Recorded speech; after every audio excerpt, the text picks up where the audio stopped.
বিসমিল্লাহির রহমানির রহিম। আহ, আজ হলো 20শে জুন 2026। আমরা বাংলাদেশ বার কাউন্সিল লিখিত ব্যাচের আমরা ফৌজদারি কার্যবিধির ক্লাস শুরু করতে যাচ্ছি। দেখেন, ফৌজদারি কার্যবিধিতে আজ আমরা আলোচনা করব 13 নম্বর প্রশ্ন, এবং 13 নম্বর প্রশ্নে যেটা আছে সেটা হলো চার্জ। চার্জ আসলে কি? চার্জ হলো কোনো ফৌজদারি মামলায় এক পক্ষ যেটা দাবি করে অপর পক্ষ যেটা অস্বীকার করে সেটার উপর ভিত্তি করে চার্জ গঠিত হয়। এবং একটা মামলা চার্জ গঠিত হয় কখন? গতকাল আমরা মামলা বদলি আলোচনা করছিলাম 205 গ গ, মনে আছে? যা আমলি আদালত থেকে কোনো মামলা যখন দায়রা আদালত কর্তৃক বিচারযোগ্য হয়, তাহলে দায়রা আদালত দায়রা জজের কাছে যাবে, ট্রান্সফার করবে 205 গ থেকে। আর যদি ম্যাজিস্ট্রেট আদালত কর্তৃক বিচারযোগ্য হয় তাহলে ম্যাজিস্ট্রেটের কাছে, চিফ সিজিএম বা সিএমএম এর কাছে যাবে 205 গ গ। এখন যার কাছে গেল, যাওয়ার পরে ওই জায়গা গিয়ে হলো চার্জ গঠিত হয়। চার্জ গঠন কি? চার্জ গঠন মানে হলো তার বিরুদ্ধে বিচার শুরু করার যে প্রক্রিয়ার যে প্রথম যে ধাপ, সেটা হলো চার্জ গঠন। তাকে তার এতদিন তো অনুসন্ধান হলো, তারে জিজ্ঞেস করবে যে আপনার বিরুদ্ধে এত এত এত ধারায় চার্জ গঠন করা হলো অমুক আইনের, আপনি কি দোষী নাকি নির্দোষ? সে দোষীও বলতে পারে, নির্দোষও বলতে পারে। এই যে চার্জ গঠনটা, এই চার্জ গঠন করার দায়িত্ব কার? আদালতের। এবং একটা ফৌজদারি মামলায় চার্জ গঠনের আগের পর্যায়ে বলে হলো অনুসন্ধান, আর চার্জ গঠনের পরের পর্যায়ে বলে কি? জুডিশিয়াল প্রসিডিং বা ট্রায়াল। তাহলে এই চার্জ গঠনের দায়িত্ব কার? আদালতের।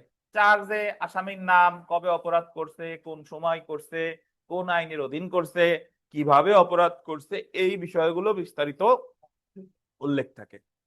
বুঝতে পারছেন? তো আমরা একটু চলে আসি চার্জের যে প্রথম প্রশ্নটা, এটা একটু যদি দেখি। দেখেন যে অভিযোগ বা চার্জ কি। অভিযোগ নামায় আবশ্যকীয় কি কি বিষয় উল্লেখ করতে হয়, অভিযোগ সংক্রান্ত বিধানাবলী ফৌজদারি কার্যবিধি অনুযায়ী আলোচনা করুন। তো প্রথমে আসেন আমরা অভিযোগ বা চার্জ কি। এখন অনেকে আপনারা চার্জ আর চার্জশিট একত্রে করে ফেলেন। চার্জ গঠন করার দায়িত্ব আদালতের, আর চার্জশিট দেয় হলো পুলিশ। তাহলে চার্জ আর চার্জশিট কিন্তু এক জিনিস না। আচ্ছা, আমরা চলে আসি চার্জ বা অভিযোগ কি। চার্জ হচ্ছে কোনো ব্যক্তির বিরুদ্ধে দেওয়া নির্দিষ্ট অভিযোগের একটি সংক্ষিপ্ত বিবৃতি, যাতে ওই ব্যক্তি প্রাথমিকভাবে তার বিরুদ্ধে আনীত অভিযোগ সম্পর্কে জানার অধিকারী। মানে চার্জ দেখলে একজন আসামি জানতে পারে যে তার বিরুদ্ধে কি মামলা হয়েছে, কত ধারার মামলা হয়েছে। চার্জ গঠন হলো ফৌজদারি কার্যক্রমের একটি গুরুত্বপূর্ণ ধাপ। এটি আন্ডারলাইন করবেন। বিচার পর্যায় থেকে তদন্তকে পৃথক করে। তদন্ত না লিখে এখানে লেখেন অনুসন্ধান। এটি বিচার পর্যায় থেকে বলতেন অনুসন্ধানকে পৃথক করে। কি বলেন? বিচার পর্যায় থেকে কিসের পৃথক করে? অনুসন্ধান।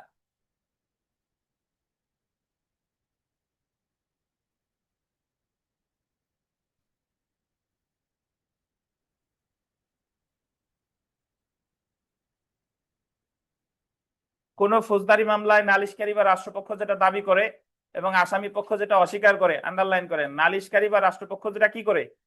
দাবি করে। এবং আসামি পক্ষ যেটা অস্বীকার করে, সেটার উপর ভিত্তি করে চার্জ গঠিত হয়। যারা কোর্টে গেছেন কোনোদিন, দেখবেন যে আসামিরে কাঠগড়ায় দাঁড়ানো বিচারকের সহকারী পেশকার সাহেব জিজ্ঞেস করে, বিচারক লিখে দেয়, পেশকার সাহেব জিজ্ঞেস করে যে আপনার বিরুদ্ধে দণ্ডবিধির এত এত ধারায় চার্জ গঠন করা হলো, আপনি কি দোষী নাকি নির্দোষ? তখন অনেক সময় আসামি কনফিউজড হয়ে যায়, পরে আশপাশ থেকে উকিল সাহেব বন্ধুরা বলে দেয় তাড়াতাড়ি বলো নির্দোষ নির্দোষ। তো ওই ক্ষেত্রে কেউ নির্দোষও বলতে পারে, দোষীও বলতে পারে। যদি দোষী বলে তাহলে আদালত ইচ্ছা করলে তারা সাজা দিতে পারে। এই যে চার্জ গঠনটা, এই দায়িত্বটা কার? আদালতের। ফৌজদারি কার্যবিধির আন্ডারলাইন করেন 421 থেকে 440 ধারা, সরি 221 থেকে 240 ধারা পর্যন্ত অভিযোগের বিষয়বস্তু গঠন এবং আদালতের ক্ষমতা বর্ণনা করা হয়েছে। তো আপনার এইটুকু মুখস্থ করার কোনো দরকার নেই। আপনি বলবেন যে ফৌজদারি মামলার একটা গুরুত্বপূর্ণ পর্যায় হলো চার্জ। চার্জ কোন মামলার অনুসন্ধান থেকে বিচার পর্যায়ে কি করে? পৃথক করে।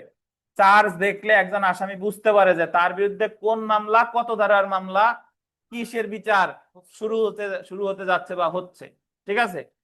এবং মামলায় রাষ্ট্রপক্ষ বা নালিশকারী পক্ষ যেটা দাবি করে আর আসামি পক্ষ যেটা অস্বীকার করে সেটার উপর ভিত্তি করে কি গঠিত হয়, চার্জ গঠিত হয়। চার্জ সম্পর্কে আলোচনা করছে 221 থেকে কত 240, 221 থেকে 240। আচ্ছা, এরপরে দেখেন আমরা দেখবো চার্জের উপাদান, যে অভিযোগনামায় বা চার্জে যে সকল বিষয় উল্লেখ করতে হবে। মানে একটা চার্জ গঠনের দায়িত্ব কার ভাই? আদালতের। এখন চার্জে কোন কোন বিষয় উল্লেখ থাকতে হবে এটা তো আদালতই করবে নাকি? তো এমনি পড়া শুরু করার আগে একটা কথা বলি, চার্জে সর্বপ্রথম যে বিষয়গুলোর উল্লেখ থাকতে হবে যে আসামি কি অপরাধ করছে, আসামি কি অপরাধ করছে, তারপরে কোন সময় করছে, কখন করছে, কোন আইনের অধীন করছে, এই বিষয়গুলো কোথায় উল্লেখ থাকবে? চার্জে উল্লেখ থাকবে। এই যে দেখেন, চার্জের বিষয়বস্তু ফৌজদারি কার্যবিধি 221 থেকে 223 ধারা পর্যন্ত বলা হয়েছে উক্ত ধারা অনুযায়ী একটি অভিযোগ নামায় নিম্নলিখিত বিষয়সমূহ উল্লেখ করতে হবে। 1 নম্বর দেখেন, আহ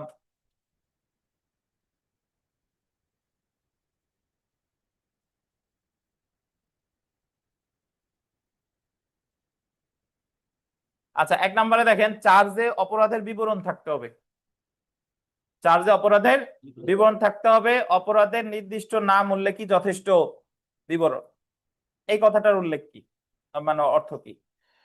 ধরেন একজন ব্যক্তি চুরি করছে, তাহলে চুরি সে কিভাবে করছে? বললেন যে একজনের পকেটে হাত ঢুকাইয়ে মানি ব্যাগ নিয়ে গেছে। কিন্তু যদি ওই ওই অপরাধটার নাম থাকে তাইলে আর কিভাবে করছে লেখার দরকার নাই। ধরেন চুরির তো নাম আছে, তাহলে লিখলে হবে যে চুরি করছে। কিন্তু যদি নাম না থাকতো তাহলে অবশ্যই তার বিবরণ দেওয়া লাগতো। ধরেন আপনাদের কাছে আমার কাছে এই জায়গায় একটা লোক আসছে, আমি ধরেন নিচে আছি। এখন আপনাদের কাছে এসে আমি জিজ্ঞেস করলাম যে ভাই কে আসছিল, এখন আপনারা তারা চিনেন না।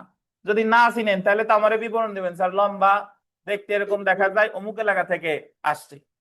আর যদি তারা চিনতেন তাহলে সরাসরি কি বলতেন, অমুক আসছে, তাহলে আর বিবরণ দেওয়ার কি লাগতো না। তাহলে সহজ কথা হলো যে যে আপনার যদি চেনা যায় তাহলে নাম উল্লেখই যথেষ্ট।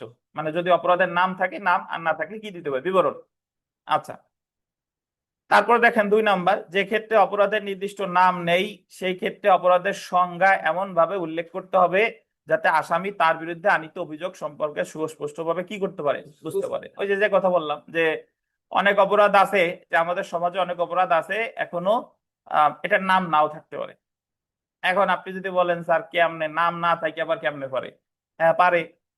ধরেন 20 বছর আগে এই হ্যাকিং শব্দটা ডিজিটাল নিরাপত্তা আইন আমাদের দণ্ডবিধিতেও ছিল না, কোথাও নাই। তখন এই জিনিসগুলার মামলা কেমনে করতে হয়েছে? এই জিনিসের মামলা করতে হয়েছে দণ্ডবিধিতে, হয়েছে ধরেন মানহানি বা অন্যান্য যে বিধিবিধান আছে সেরকম সেইভাবে লিখতে হয়েছে যে অমুক মাধ্যমে কম্পিউটারে লিখে মানহানি করছে। ঠিক আছে? বা উদাহরণস্বরূপ আমি যদি বলি যে আমাদের মাদক দ্রব্য নিয়ন্ত্রণ আইন 2018, প্রথম মাদক দ্রব্য নিয়ন্ত্রণ আইন ছিল 1990। 1990 সালের আইন 18 সালে আইসা অনেক নিত্য নতুন নেশা জাতীয় দ্রব্যাদি আবিষ্কৃত হয়েছে, যেইগুলো 1990 সালের আইনে নাই। তাড়াতাড়ি করলো কি নতুন আইন করার দরকার হলো, কারণ তাইলে তো এই নিত্য নতুন নেশার সাজা দেওয়া যাচ্ছে না। এই জন্য নতুন আইন প্রণয়ন করা হলো। তো আমাদের বর্তমানে যদি এরকম কোনো অপরাধ হয় যে অপরাধের নাম নাই কিন্তু এটা একটা কি অপরাধ, ধরেন মৃতদেহের সাথে বিকৃত যৌনাচার, এটার কোনো নাম নাই। আবার মৃতদেহের সাথে বিকৃত যৌনাচারের কোনো সাজাও দণ্ডবিধিতে স্পেসিফিক ভাবে নাই। এটার সাজা দিতে পারে ধর্ম অবমাননা, ওই যে 295 থেকে 298। এটার সাজা দিতে পারে 377, ওই যে আপনার আনন্যাচারাল অফেন্স। তো এই অপরাধের কিন্তু সুনির্দিষ্ট কোনো কি নাই, নাম নাই। নাম নাই তাহলে বলতে হবে যে এমন ধরনের অপরাধ সে করেছে। এ হলো কথা। তাহলে সহজ কথা, নাম থাকলে অপরাধের নাম হবে, নাম না থাকলে কি হবে, বিবরণ দিবে যাতে বোঝা যায়। 3 নম্বরে দেখেন, যে আইন বা যে ধারা অনুসারে অপরাধ করা হয়েছে বলে উল্লেখ করা হয়েছে চার্জে তা উল্লেখ করতে হবে। কোন আইনের কোন ধারায় অপরাধ করছে, কি দণ্ডবিধির 9 ধারা, দণ্ডবিধির 376 ধারা, নাকি নারী ও শিশু নির্যাতন দমন আইনের 9 ধারা, বা অন্য কোন আইনের কোন ধারা, এটা অবশ্যই চার্জে কি থাকবে, উল্লেখ করতে হবে। 4 নাম্বার, আসামির পূর্ববর্তী দণ্ডের ঘটনা, তারিখ এবং স্থান পূর্ববর্তী দণ্ডের ঘটনা, তারিখ এবং কি স্থান। পূর্ববর্তী দণ্ড কি ভাই? পূর্ববর্তী দণ্ড মানে ওই আসামি ওই যে অপরাধের জন্য মামলা হয়েছে ওই টাইপের অপরাধ যদি সে আগে কি করছে কিনা। এখন এই জায়গায় একটা জিনিস খেয়াল করবেন, পূর্ববর্তী দণ্ড বলতে এখানে আপনি এটা বোঝায় যে চুরির মামলা হলে আগে একবার কি করছে, চুরি করছে, আগে একবার চুরি করে সাজা পাইছে, এই টাইপের। কিন্তু চুরির মামলায় যদি আপনি যৌতুকের দণ্ডের কথা বলেন এটা কিন্তু প্রাসঙ্গিক না। আচ্ছা, চার্জের মধ্যে অভিযোগকৃত অপরাধের সময় ও স্থান সম্পর্কে উল্লেখ থাকবে। কি সম্পর্কে? চার্জের মধ্যে অভিযোগকৃত অপরাধের সময় ও স্থান। সময় ও স্থান মানে কোন সময় কোন স্থানে করছে। তারপরে দেখেন 6 নাম্বার পয়েন্টটা, যে আসামিকে যখন আন্ডারলাইন করবেন অপরাধমূলক বিশ্বাস ভঙ্গ অথবা অসাধুভাবে অর্থ আত্মসাৎ, এই দুইটা আন্ডারলাইন করেন। আসামিকে যখন অপরাধমূলক বিশ্বাস ভঙ্গ অথবা অসাধুভাবে অর্থ আত্মসাৎ অভিযোগে চার্জ গঠন করা হয় তখন আন্ডারলাইন করবেন সম্পূর্ণ দফা বা সুনির্দিষ্ট তারিখ উল্লেখ না করে যে পরিমাণ টাকা সম্পর্কে অপরাধ করা হয়েছে মোটামুটি ভাবে তাই, বা যে তারিখ সমূহের মধ্যে অপরাধ করা হয়েছে তা উল্লেখ করলেই যথেষ্ট হবে। তবে প্রথম থেকে শেষ তারিখের ব্যবধান আন্ডারলাইন করবেন 1 বছরের বেশি হবে না। প্রথম থেকে শেষ তারিখের ব্যবধান কয় বছর বেশি হবে না? 1 বছরের বেশি হবে না। এখন এই কথাটা একটু বুঝতে হবে। বুঝতে হবে কিরকম? প্রথমে আমার জানা দরকার ক্রিমিনাল ব্রেস অফ ট্রাস্ট বা অপরাধমূলক বিশ্বাসভঙ্গ কি। কারো সাথে আপনার একটা বিশ্বাসের সম্পর্ক আছে, ধরেন আপনার অফিসে চাকরি করে, এরপর সে আপনার অফিস থেকে জিনিসপত্র নিয়ে গেছে, বা আপনি একজনকে আপনার রাস্তায় টাকা পয়সা হারানো পাইছে, পাওয়ার পরে আর জীবনে ফেরত দেয় না, এটা হলো আত্মসাৎ নাকি। এখন বিশ্বাসভঙ্গটা এরকম হয় যে একজন ব্যক্তি আপনার অফিসের একজন কর্মচারী, সে অপরাধমূলক বিশ্বাসভঙ্গ আপনার অফিসের জিনিসপত্র বিভিন্ন সময় নিছে, এক সময় না। কখন নিছে? আপনি যখন জানতে পারলেন তখন অলরেডি জানতে পারলেন যে সেই একদিনে অপরাধ করে নাই, আস্তে আস্তে এই অপরাধটা করছে। এখন মামলা করলেন, মামলায় কিন্তু বিচারক যদি বোঝে যে সেই একদিনে এত টাকা আত্মসাৎ করে নাই বা একদিনে বিশ্বাসভঙ্গ করে নাই, তাহলে উনি বলতে পারে যে এত তারিখ থেকে এত তারিখের মধ্যে করেছে, এত তারিখ থেকে এত তারিখ। তবে এই তারিখটা 1 বছরের কি হবে না, বেশি হবে না। আর আনুমানিক এত টাকা, এই জায়গায় আনুমানিক, এই অপরাধের ক্ষেত্রে আনুমানিক লেখা যাবে, কিন্তু খুনের ক্ষেত্রে বলা যাবে না আনুমানিক এত তারিখ থেকে এত তারিখের মধ্যে খুন করছে। বুঝেন কিনা? তাহলে এই যে যে আনুমানিক যে বিষয়টা, আনুমানিক যে তারিখ, আনুমানিক যে অর্থ, কোন অপরাধের ক্ষেত্রে ভাই? বিশ্বাসভঙ্গ আর কি আত্মসাৎ। এখন পরক্ষণে আপনার মনে প্রশ্ন আসবে যে স্যার, তাহলে যদি কেউ 5 বছর ধরে অপরাধ করে, নাকি 5 বছর ধরে করে, তাইলে কি হবে? ভাই এই বিধানটা তো প্রযোজ্য তখন যে ক্ষেত্রে আপনি মানে এক্সাক্ট জানা যাচ্ছে না, যে অনুমান করতেছেন সে অপরাধ করছে। কিন্তু যদি উল্লেখ থাকে যে মানে যদি আপনি জানেন যে এত তারিখ এত তারিখের মধ্যে করছে, তাহলে তো স্পেসিফিক ভাবে জানলে তো সমস্যা নাই। যখন অনুমানের উপর ভিত্তি করে বলবে তখন প্রথম থেকে শেষ তারিখের ব্যবধান কয়দিনের বেশি হবে না? 1 বছরের বেশি হবে না। বুঝেন নাই বোধহয়? অনুমানের ক্ষেত্রে প্রথম অপরাধ করছে কিন্তু কবে করছে বোঝা যাচ্ছে না, সেই ক্ষেত্রে অনুমানের ভিত্তিতে হইলে এত থেকে এত। আর যদি অনুমান না, স্পেসিফিক ভাবে বোঝাই যাচ্ছে যে সিসিটিভি ফুটেজ আছে, ধরেন এত তারিখে করছে, এই তারিখে করছে, এই তারিখে করছে, তাহলে তো চার্জে উল্লেখ করা যাবে। সেই ক্ষেত্রে 1 বছরের বেশি হলে কি নাই, সমস্যা নাই। বুঝেন নাই বোধহয়? আচ্ছা, এই অ্যামেন্ডমেন্ট দেখেন, কিছু কিছু অপরাধ কি উপায়ে সংগঠিত হয়েছে, এটা আন্ডারলাইন করেন। কিছু কিছু অপরাধ কি উপায়ে সংগঠিত হয়েছে তা চার্জে উল্লেখ করতে হবে। মানে একটু আগে আমি বলে আসলাম না যে নাম থাকলে আর উপায়ের দরকার নাই। অপরাধের নাম থাকলে কি উপায়ে করছে তার কি নাই, দরকার নাই। কিন্তু কিছু কিছু অপরাধ শুধু নাম থাকলেই হবে না, কি উপায়ে করছে তাও উল্লেখ করতে হবে। যেমন দেখেন, প্রতারণা, মিথ্যা সাক্ষ্য দান, সরকারি কর্মচারীকে দায়িত্ব পালনে কি দান, বাধা দান। কি কি? প্রতারণা, মিথ্যা সাক্ষ্য দান, সরকারি কর্মচারীকে দায়িত্ব পালনে বাধা দান। একবার জুডিশিয়াল সার্ভিস পরীক্ষা একটা প্রশ্ন আসছে যে একজন ব্যক্তি সরকারি কর্মচারীকে বাধা দিছে কিন্তু সরকারি কর্মচারীকে বাধা দিছে এই জন্য চার্জ গঠিত হয়েছে, কিন্তু সরকারি কর্মচারীর কিভাবে বাধা দিছে তা চার্জে উল্লেখ করে নাই। চার্জ গঠন কি সঠিক আছে কিনা? চার্জ গঠন সঠিক আছে নাই, কারণ প্রতারণা শুধু অপরাধ লিখলেই হবে না। এটা কি ছদ্মবেশে প্রতারণা নাকি কি প্রতারণা? মিথ্যা সাক্ষ্য দান, এটা কি আদালতে নাকি অন্য কোথাও? সরকারি কর্মচারী বাধা দিয়েছেন আঘাত করে নাকি গুরুতর আঘাত করে, না ক্রিমিনাল ফোর্স কইরা, নাকি অ্যাসল্ট করে? অবশ্যই এটা কি থাকতে হবে? উল্লেখ থাকতে। বুঝাইতে পারলাম? তাহলে কয়টা অপরাধের সাথে শুধু নাম উল্লেখ কি যথেষ্ট না, কি উপায় করছে এটাও লাগবে। কি কি? প্রতারণা, মিথ্যা সাক্ষ্য দান, সরকারি কর্মচারী কি দায়িত্ব পালনে বাধা দেন। দেখেন, আপনি যদি মনে করেন যে আপনি হুবহু সব একেবারে লাইন বাই লাইন মুখস্থ করে পরীক্ষার হলে যাবেন, লিখে আসবেন, এটা আসলে সম্ভব না। কিছু কিছু প্রশ্ন আছে আপনার ধারণা, কিছু কিছু না। আমি যদি বলতাম যে আমি বুঝে বুঝে যাব, সবই ধারণা নিয়ে যাব। ধারণা নিয়ে কি আমি এই জায়গা বুঝলাম যে চার্জ কি, নিজের ভাষায় লিখলাম চার্জে কি কি উপাদান থাকা লাগে, অপরাধের নাম থাকা লাগে, স্থান লেখা লাগে, সময় থাকা লাগে, তারপরে কোন আইনের কোন ধারা, তারপরে কোন উপায়ে অপরাধ করছে। কিছু কিছু অপরাধ আছে বিশ্বাসভঙ্গ আত্মসাতের ক্ষেত্রে আনুমানিক সময় লিখলেও হয়, এবং এত তারিখ থেকে এত তারিখ 1 বছরের বেশি হবে না, আনুমানিক টাকা লিখলেও হয়। আবার কিছু কিছু পূর্ববর্তী দণ্ড লেখা লাগে। আবার কিছু কিছু অপরাধ আছে শুধু নাম লিখলেই হবে না, কোন উপায় সংগঠিত হয়েছে সেটাও কি লিখতে হবে। যেমন প্রতারণা, মিথ্যা সাক্ষ্য দান, সরকারি কর্মচারী কি দান, বাধা দান। এখন এই যে যে জিনিসগুলো আমরা পড়লাম, এই জিনিসগুলো আছে 221 থেকে 223 ধারা। কত বলেন? এখন কোন ধারায় কি আছে আল্লাহর রাস্তে আপনারা জানার দরকার নাই। আপনি জাস্ট বলবেন যে ফৌজদারি কার্যবিধির সংশ্লিষ্ট ধারার আলোকে চার্জের উপাদানগুলো হলো নিম্নরূপ। বোঝা গেল ভাই? আচ্ছা, এখন আমরা চলে আসি চার্জের ভুলের ফলাফল। চার্জে ভুলের ফলাফল। আবার কেউ বলেন না যে স্যার কোন চার্জ আছে আইফোনের, ওই যে ওই চার্জার দিয়ে চার্জ দেয় লাইটেনিং কেবল, কোনটা দেয় আপনার টাইপ সি দিয়ে, আগে ছিল মাইক্রো এসবি। এই আলোচনা করেন না যেন আইপিএস এ চার্জ দেয় আবার অন্যভাবে।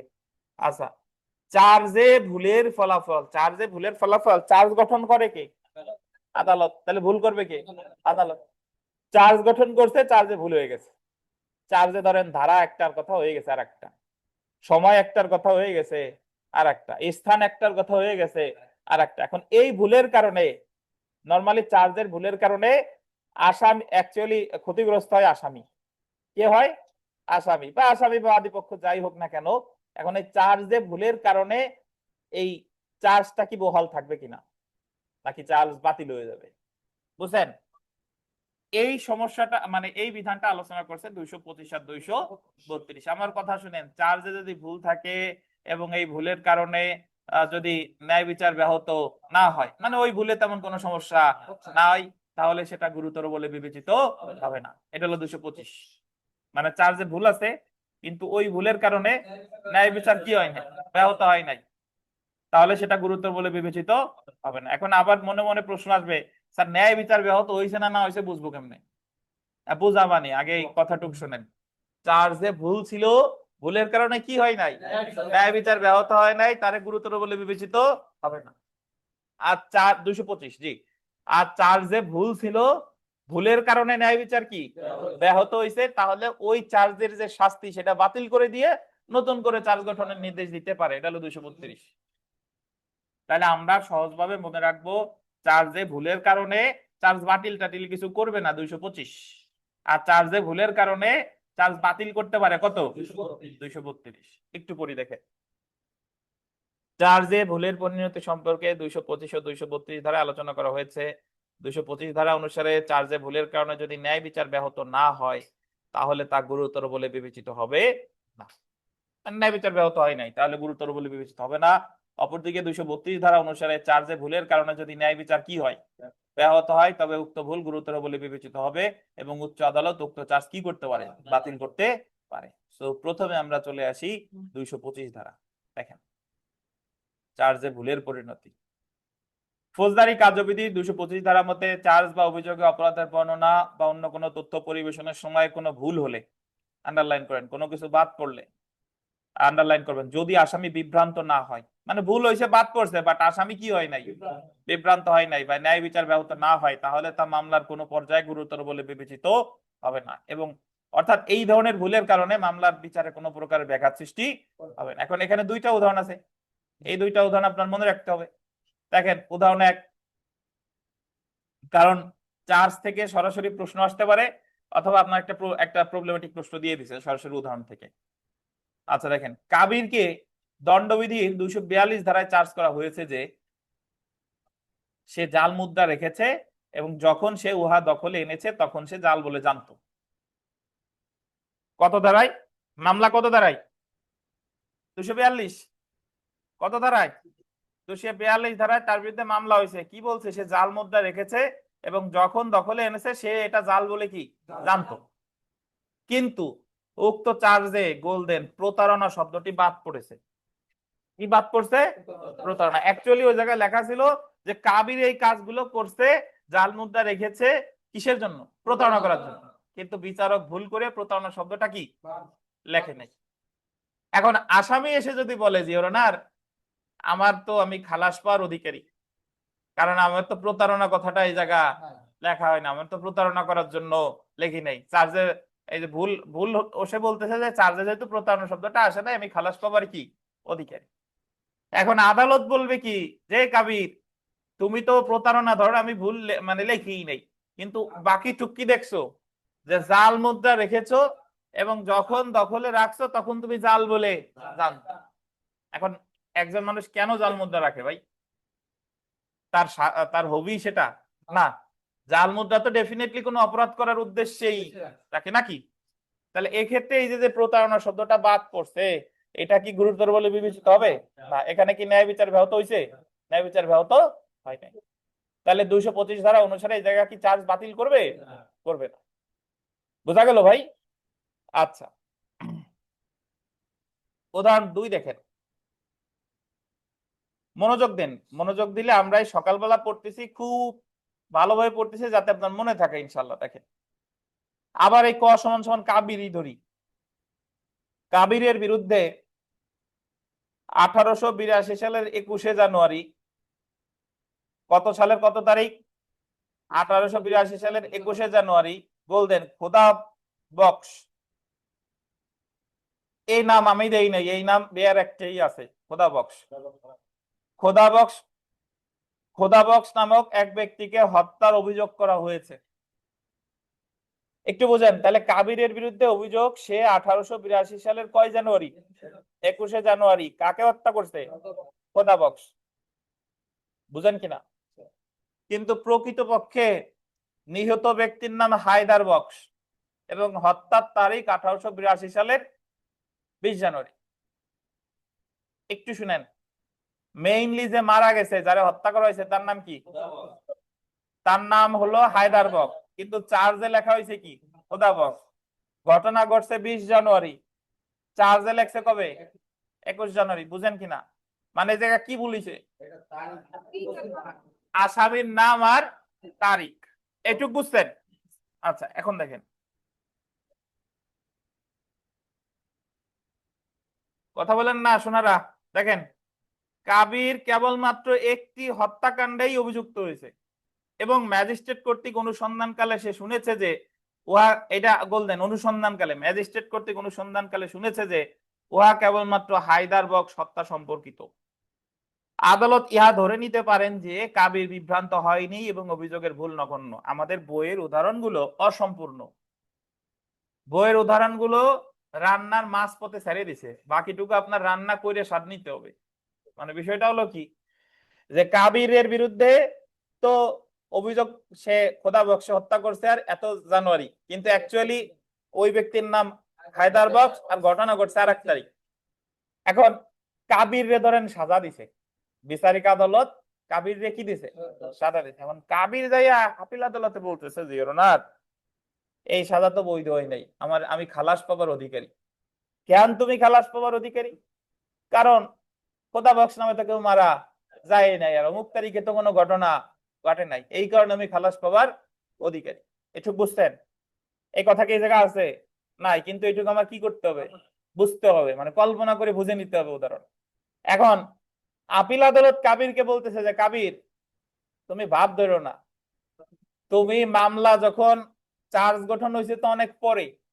মামলা যখন হয়েছে, যখন তদন্ত পর্যায়ে ছিল, যখন অনুসন্ধান পর্যায়ে ছিল, জামিন শুনানির সময় তুমি যে ঘটনা, এফআইআর এর ঘটনা, পুলিশ রিপোর্টের ঘটনা, সব জায়গা তো হায়দার বক্সই লেখা। তখন তো তুমি বলো নাই যে হায়দার বক্স মারা যায় নাই, তখন তো তুমি ঠিকই জামিন টামিন চাইছো ওই ঘটনার প্রেক্ষিতেই। তাহলে তুমি তো জানো যে হায়দার বক্স আসলেই মারা গেছে। আর এই জায়গায় চার্জ গঠনের সময় বিচারক মহোদয় একটু ভুল করে ফেলাইছে, বাট অনুসন্ধান কালে তো তুমি হায়দার বক্সই যে মারা গেছে এবং অমুক তারিখেই যে মারা গেছে এটা তো পরোক্ষভাবে তুমি মেনেই নিছো। তো এই জায়গায় শুধু নামের ভুল হওয়া এটা তেমন কোনো ব্যাপার না। এখানে ন্যায় বিচার কি হয় নাই, ব্যাহত হয় নাই। বুঝেন নাই বোধহয়? মানে একটা মামলায় তো শুরুতেই বিচার হয় না, চার্জ গঠন কি শুরুতেই হয়? চার্জ গঠনের আগে কিন্তু জিআর মামলা অনেক দিন চলে, চলে না ভাই? পোস্টমর্টেম রিপোর্ট বলেন, এফআইআর বলেন, পুলিশ রিপোর্ট বলেন, এই মেডিকেল সার্টিফিকেট বলেন, সব জায়গা ছিল হায়দার বক্স। কিন্তু চার্জ গঠনে হয়ে গেছে কি খোদা বক্স। এখন কাবির যদি বলে যে আমি বিভ্রান্ত হইছি, তারে এটা বলতে দেওয়া যাবে না, কারণ তুমি তো জানতা যে শুরুতেই এই এই এই মারা গেছে, এই হিসেবেই তুমি জামিন চাইছো, বা এই হিসেবেই তুমি অনুসন্ধানকালে ছিলা। তো এই জায়গা যে নাম ভুল হয়েছে এটা কি হয় নাই, গুরুতর বলে বিবেচিত হবে না। এই যে দেখেন, আবার পড়ি, কাবির কেবলমাত্র একটি হত্যাকাণ্ডে অভিযুক্ত হয়েছে এবং ম্যাজিস্ট্রেট কর্তৃক অনুসন্ধানকালে সে শুনেছে যে উহা কেবলমাত্র হায়দার বক্সের হত্যা সম্পর্কিত। আদালত ইহা ধরে নিতে পারেন যে কাবির বিভ্রান্ত হয়নি এবং অভিযোগের ভুল অতি কি নগণ্য। এই বুঝেন নাই কে বলেন দি, কার মাথায় ঢোকে নাই? আমাদের প্রদীপ গুহ ভদ্রলোক, আপনি আছেন নাকি অনলাইনে?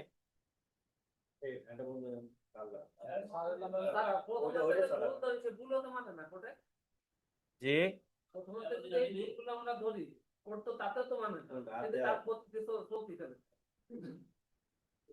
কবে ধরছেন ভুল? কি ভুল ধরছেন? দেন। একটা জাল জালিয়াতি মামলা, পূর্বে দুটি মামলা খারিজ হয়েছে।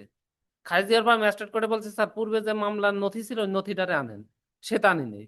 এরপরে দায়রা জজের রিভিশনে গেছি, রিভিশনে যাওয়ার পরে দায়রা জজ রাখে উনি এডিশনাল 3-তে পাঠাই দিয়েছে। যখন ওই জায়গায় পাঠাই দিয়েছে, পাঠাই দেওয়ার পরে উনি কয় কি যে ওই কাগজের ব্যাপারে কোনো কিছু করতে পারবো না, আপনি শুনানি করেন। ওটার নাম মঞ্জুর করছে, যখন ওই দরখাস্তটার নাম মঞ্জুর করছে ওটা নিয়ে হাইকোর্টে গেছি। হাইকোর্টে যাই ওই জায়গাতে কস্ট লিস্ট আনিয়ে এই শুনানি বন্ধ করে দিছি। শুনলো না কোন জায়গায়? ও শুনছে স্যার, প্রথম তো এই জায়গাতে আমার ওই পর্যন্ত যাইতে হয়েছে না, তাহলে হাইকোর্ট কিন্তু প্রথমে তো শোনেন না স্যার। শুনেন, আইনে আপিল আদালতের বিধান কেন রাখছে? আপনি তো ঠিকই ওই হাইকোর্টে থেকে আইনে স্টে করলেন, তার মানে ওই যে যে আমরা যে সুনির্দিষ্ট প্রতিকার আইনের 22 ধারা, এই যে হার্ডশিপ বিধবা ভদ্র মহিলা মনে আছে, যে বিচারিক আদালতে হারছে, তারপরে আপিল আদালতে হারছে, তারপরে ডিগ্রি পাইছে কখন? আপিল বিভাগে গিয়ে, আপিল বিভাগে। এখন সে কি বলবে যে তাহলে আমি কি ন্যায় বিচার, আপনি তো নিম্ন আদালতে ন্যায় বিচার পান নাই বলেই তো উচ্চ আদালতে পাইছেন, এক জায়গায় গিয়ে তো পাইছেন। এই জায়গা যে মানার কথা, এই জায়গা তো যে চার্জ গঠন করছে সে তো মানবে না। এই জায়গা মানার কথা তো চার্জে ভুল ত্রুটি এগুলো সংশোধনের এখতিয়ার কার জানেন? উপর আদালতে, হয় আইদার আপিল আদালত অথবা হাই মানে রিভিশন আদালত। বুঝতে পারছেন? এ হলো কথা, দেন মানবে। তাহলে নাইম গাজী 225 ধারা, এই যে খোদা বক্স হায়দার বক্সের যে উদাহরণ পড়লাম, কি পড়লাম বলেন তো? এটা খোদা বক্স হায়দার বক্স দিয়ে বলা লাগবে না, আপনি একটু জাস্ট ফ্যাক্টটা বলেন যে এই ঘটনা ঘটছে এই জায়গায়।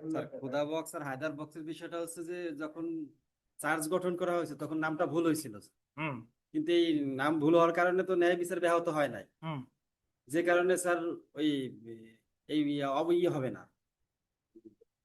মানে এটা গুরুতর কোনো ভুল না। যখন চার্জ গঠনে নতুন নাম হয়েছে ঠিক আছে, বাট মামলা শুরু থেকে চার্জ গঠনের আগ পর্যন্ত তো সে হায়দার বক্স ছিল।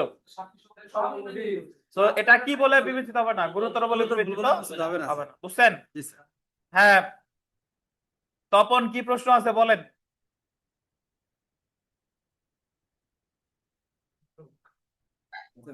স্যার, হ্যাঁ বলেন।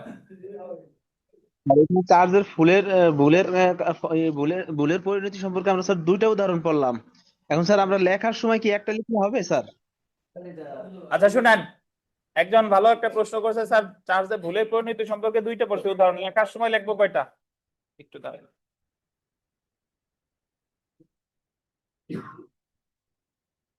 হ্যাঁ, আমাদের তপন সাহেব জিজ্ঞেস করছে যে স্যার লেখার সময় আমি উদাহরণ কয়টা দেবো, একটা না দুইটা?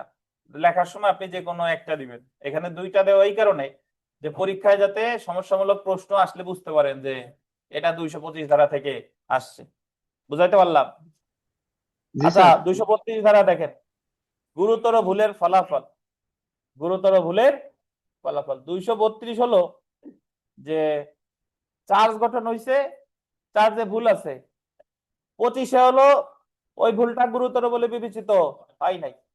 আর 32 হলো ওই ভুলটা গুরুতর বলে বিবেচিত হবে, মানে আসামি বিভ্রান্ত হয়েছে। কিভাবে দেখেন, ফৌজদারি কার্যবিধি 232 ধারায় বলা হয়েছে আপিল আদালত বা রিভিশন ক্ষমতা প্রয়োগকালে হাইকোর্ট বিভাগ, আন্ডারলাইন করেন কে কে, আপিল আদালত আর রিভিশন ক্ষমতা প্রয়োগকালে কি হাইকোর্ট বিভাগ যদি মনে করেন যে অভিযোগ গঠিত না হয় বা এটা ভুল থাকায় কোনো অপরাধে দণ্ডিত ব্যক্তি তার আত্মপক্ষ সমর্থনের ব্যাপারে বিভ্রান্ত হয়েছে, মানে অভিযোগ গঠনে ভুল থাকায় অথবা অভিযোগ গঠিত কি না হয় কোন ব্যক্তি তার আত্মপক্ষ সমর্থনে, মানে আসামির কথাই ধরেন, আসামি আত্মপক্ষ সমর্থনে কি হয়েছে, বিভ্রান্ত হয়েছে, তাহলে উক্ত আদালত যেরূপ উপযুক্ত মনে করেন সেরূপ অভিযোগ গঠন করে নতুন বিচারের নির্দেশ দিবেন এবং দণ্ডাদেশ কি করবেন, বাতিল করবেন। তাহলে যদি উনি মনে করে যে চার্জে ভুল থাকার কারণে এটা গুরুতর, তাহলে উনি ওই চার্জের উপর ভিত্তি করে যে দণ্ড দিছে ওই দণ্ড কি বাতিল, দণ্ড বাতিল। আর নতুন করে বিচারের কি দিবেন, নির্দেশ দিবে। এমন না যে তুমি খালাস পাবা, শোনা, তুমি নতুন করে বিচারের সম্মুখীন হবা। বুঝাইতে পারছেন? এখন আমরা আবার আর একটা হায়দার বক্স খুদা বক্সের উদাহরণে আসি। দেখেন, উদাহরণ দেখেন, কাবিরকে, এটা ঠান্ডা মাথায় পাবেন, আগেরটা আমি একবার একটু মনে করে দিই। আগেরটা হলো যে হত্যা করছে হায়দার বক্সে, লেখা হয়েছে খুদা বক্স। হত্যা করছে 20 জানুয়ারি, লেখা হয়েছে 21 জানুয়ারি। এটা গুরুতর বলে বিবেচিত হয় নাই, কারণ মামলা যখন চার্জ গঠনের আগ পর্যন্ত সে ওই হায়দার বক্স হিসেবেই মেনে নিছে, এগুলো কথা। আচ্ছা, এবার উদাহরণ এটা দেখেন, কাবিরকে 1882 সালের 20 জানুয়ারি হায়দার বক্সকে এবং 1882 সালের 21 জানুয়ারি খোদা বক্সকে হত্যার জন্য চার্জ করা হয়েছে। একটু বুঝেন, না বুঝলে কিন্তু মাথার ভিতর খালি বক্স ঘুরবে, ঠিক আছে? কাবিরের বিরুদ্ধে অভিযোগ হলো সে 1882 সালের 20 জানুয়ারি হত্যা করছে কারে, হায়দার বক্স। আর তার পরের দিন মানে দ্যাট মিন্স 21 জানুয়ারি হত্যা করছে কারে, খোদা বক্স। এইটুক তো বুঝছেন? হায়দার আগে হত্যা করছে কারে, হায়দার বক্স, পরে হত্যা করছে কারে, খোদা বক্স। হায়দার বক্সকে হত্যার জন্য খোদা বক্স তাকে গ্রেফতারের চেষ্টা করেছিল। ঘটনাটা এরকম, ধরেন আগে তো হায়দার বক্সে হত্যা করছে, এখন হায়দার বক্সে কেন হত্যা করলো, খোদা বক্স কাবিরে গ্রেফতার করার চেষ্টা করছে। এখন বাংলা সিনেমার মতো যে কি আমারে গ্রেফতার করতে আসছি, যারা বক্সে কোনো বক্স রাখবো না দেশে, তো হায়দার বক্সে তো মারছেই, খোদা বক্সেও কি মারছে। এটুক তো বুঝছেন? আচ্ছা, এখন দেখেন, হায়দার বক্সকে হত্যার অভিযোগে অভিযুক্ত হয়ে খোদা বক্সকে হত্যার জন্য তার বিচার হলো, মানে তার বিচার হয়েছে ওই খোদা বক্স হত্যার প্রথমটার না, বিচার হয়েছে কোনটার, দ্বিতীয়টার। দ্বিতীয় সেকেন্ড যারে মারছে, সেকেন্ড কারে মারছে, খোদা বক্সে।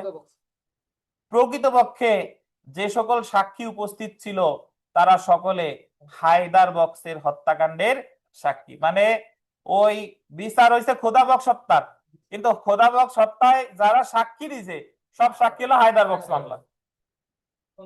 প্রথম যে হত্যাকাণ্ড হয়েছে সেটার সাক্ষী, কিন্তু বিচার হয়েছে কার, খোদা বক্স হত্যার। কিন্তু যদি তুমি খোদা বক্সে বিচার করো, সাক্ষ্য দেওয়ার দরকার ছিল কাদের, ওই মামলার যারা সাক্ষী আছে তাদের। বুঝেন কিনা?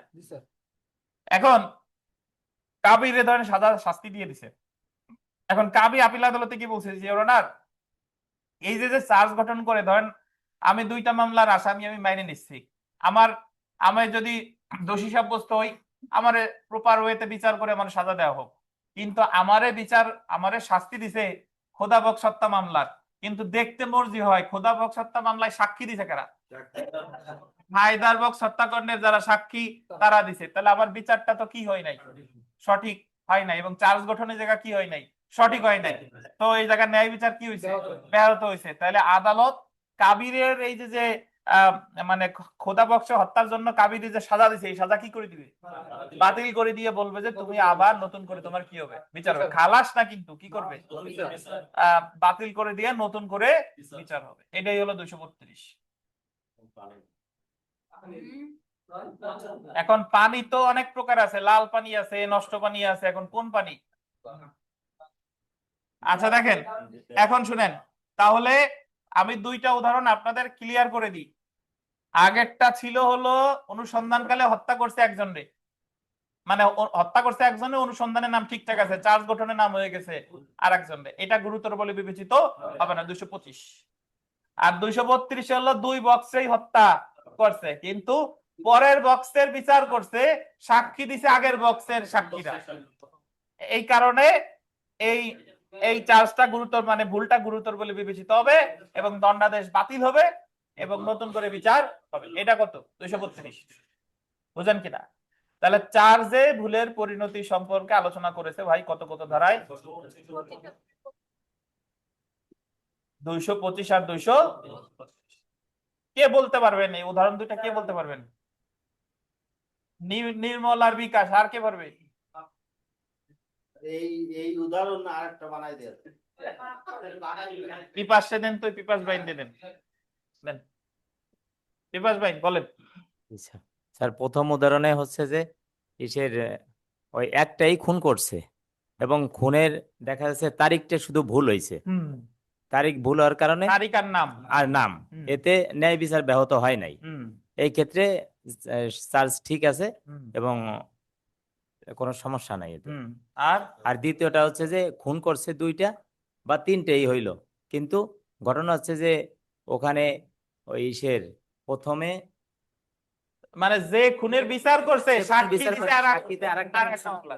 সাক্ষী দিছে আরেক হ্যাঁ। মামলার, হ্যাঁ, তো কিন্তু এটা কি হয় না, এখানে বিচার ঠিকঠাক ঠিকঠাক হয় হয় নাই, নাই, এই কারণে ঠিক এটা মতো কি হয় মনে নাই, করতে হবে, ন্যায় বিচার ব্যাহত বলে- হয়েছে। বোঝা গেল? জি স্যার, ন্যায় বিচার ব্যাহত হয়েছে এতে। দেন